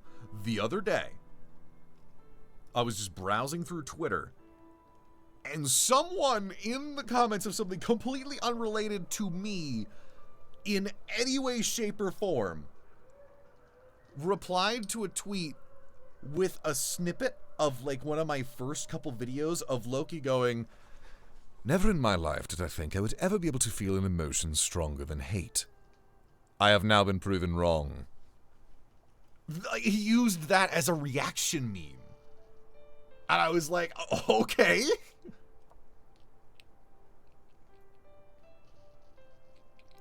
I'm like, that was either first or second video. That was early because it was like, it was like the when he really had a defining accent to him. It was more like, "Never before in my life did I ever know an emotion stronger than hate. I have now been proven wrong." You know, kind of like basic. Now it's like, "Never before in my life have I ever thought I would experience an emotion stronger than hate. But now I have been proven wrong." You know, things like that. You know, when I evolved the voice. "I have now been proven thoroughly and utterly wrong, Rhino. And I'm quite sick of it, to be honest." Dude, what the heck is wrong with you? What are you even talking about? Where are we? We're just disembodied voices.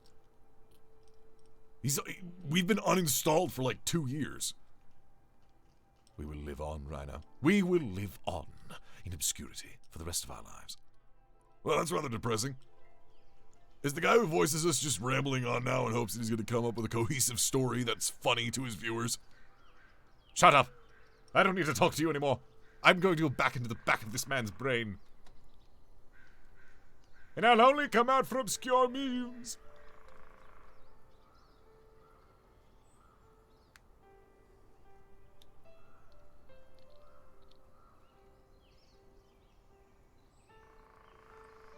The deletion of Warframe in real time. Entertainment is entertainment. Okay, so like actually, I'm not gonna make any promises here, but I think probably the time I would ever consider looking at that game again and going, do I want to go back and try this again? I feel like my deadline for that is when Harrow Prime is going to be kicked out of the rotation. I think when we reach that point, and Harrow Prime is going to go away forever, or until they decide to rotate him back in, I think that's the point that'll go, alright, fine, I'll dip my toes back in and see if I care. Because Harrow is like my icon thing. What made you stop doing Warframe content and playing in general? 6 years. 6 years did. Literally burning myself out so bad on that game because it was it was literally like the only thing I did. It was fun. It was very fun, but when I got to that last year, oh boy, I would launch that game and it was like white noise. It was just muscle memory and white noise, and I was like, oh my god. The thing that made me stop doing the Warframe content was YouTube fucking me over. Because YouTube went to complete shit. My viewers stopped seeing my videos. I was literally uploading... Like, I would upload a video, and I was watching the total views halve. And I'm like, I'm literally getting like 12,000 views, and I had 60-something thousand people subscribed. And I'm like, you all play Warframe. I'm one of the only people who makes Warframe comedy on this entire site, and you people aren't watching it. And then I found out, no, it's not that they weren't watching it. It's that YouTube wasn't showing them that I was making anything. I had proof. People were sending me screenshots of videos uploaded at the same time in their subscription feeds, and mine was not there. And it made me very frustrated. And also I went through a year of very, very bad depression. And then I was just like, alright, I'm done. I'm gonna do something new. And then I wanted to start streaming.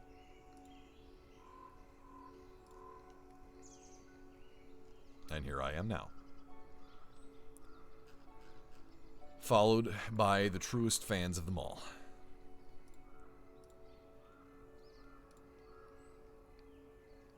People who stuck with me even when I decided to stop doing the one thing that I built my entire career off of.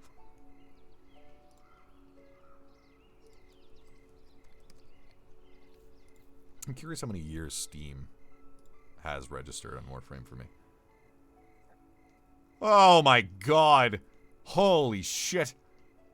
6,500 hours on record. Yeah. Yeah. Do you think I played that game maybe a little bit much?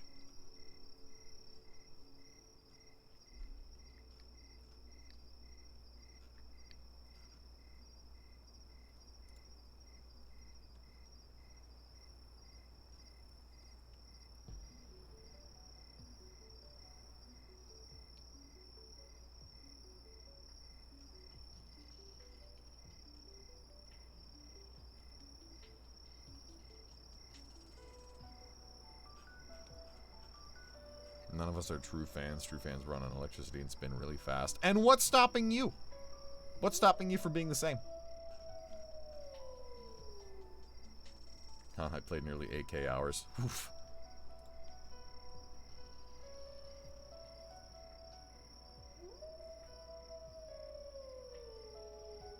That's about over 270 days, my guy. Can you imagine playing a game for like 270 hours straight? Not 270 hours, 270 days straight. Like, holy shit, I'd lose my mind. But also, I'll not, like... That wasn't even all gameplay either. There's also all the time I spent making the content for it, so you gotta, like, throw that into the equation as well.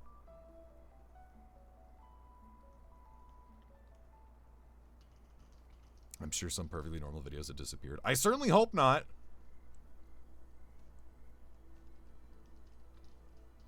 I would still like and care about those videos. I want them to be still up there. Even though no one sees them anymore. Cough. Sorry, I'm being negative. This will be my new legacy of content. Of true Omni voice. Not Omni Warframe.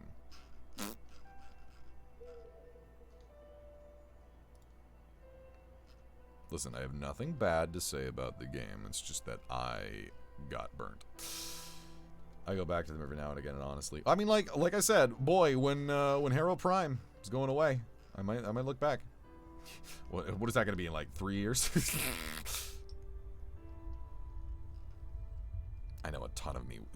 There was a lot of people who were really pissed when I was talking about moving on to Twitch. It was funny. I was reading through them. I'm just like, wow. You people are fucking desperate for someone to entertain you, aren't you? Go back to the Stanley Parable rant where narrator's talking about people and their free entertainment. No, that's negative. I'm being negative again. I'm sorry. I just said I was going to stop being negative. I have no reason to be negative. You guys are here. And that's positive. But I do know, once again, things coming up are going to be... I'm going to hopefully get my friend Jay to show up, and we're going to do a game that we used to love to play together on stream. And that's going to be fun. I know that I'm still contemplating D&D stuff. That's still in the works because that's still very complicated. But I know on the 30th is when Monster Hunter Rise DLC comes out, and that's going to be funny because you're going to get to see me get my freaking face turned inside out by a giant beast as I scream.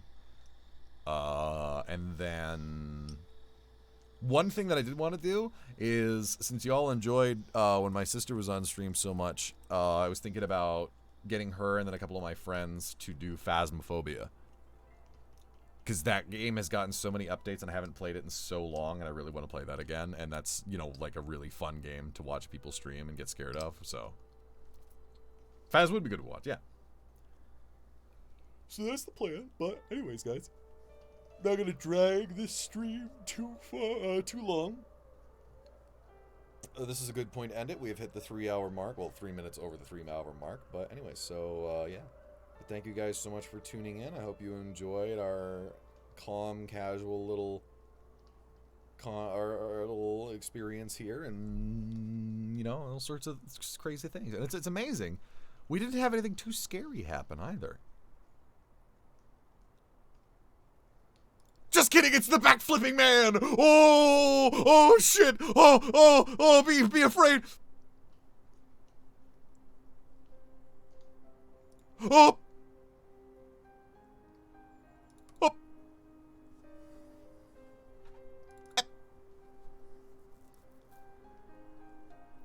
What?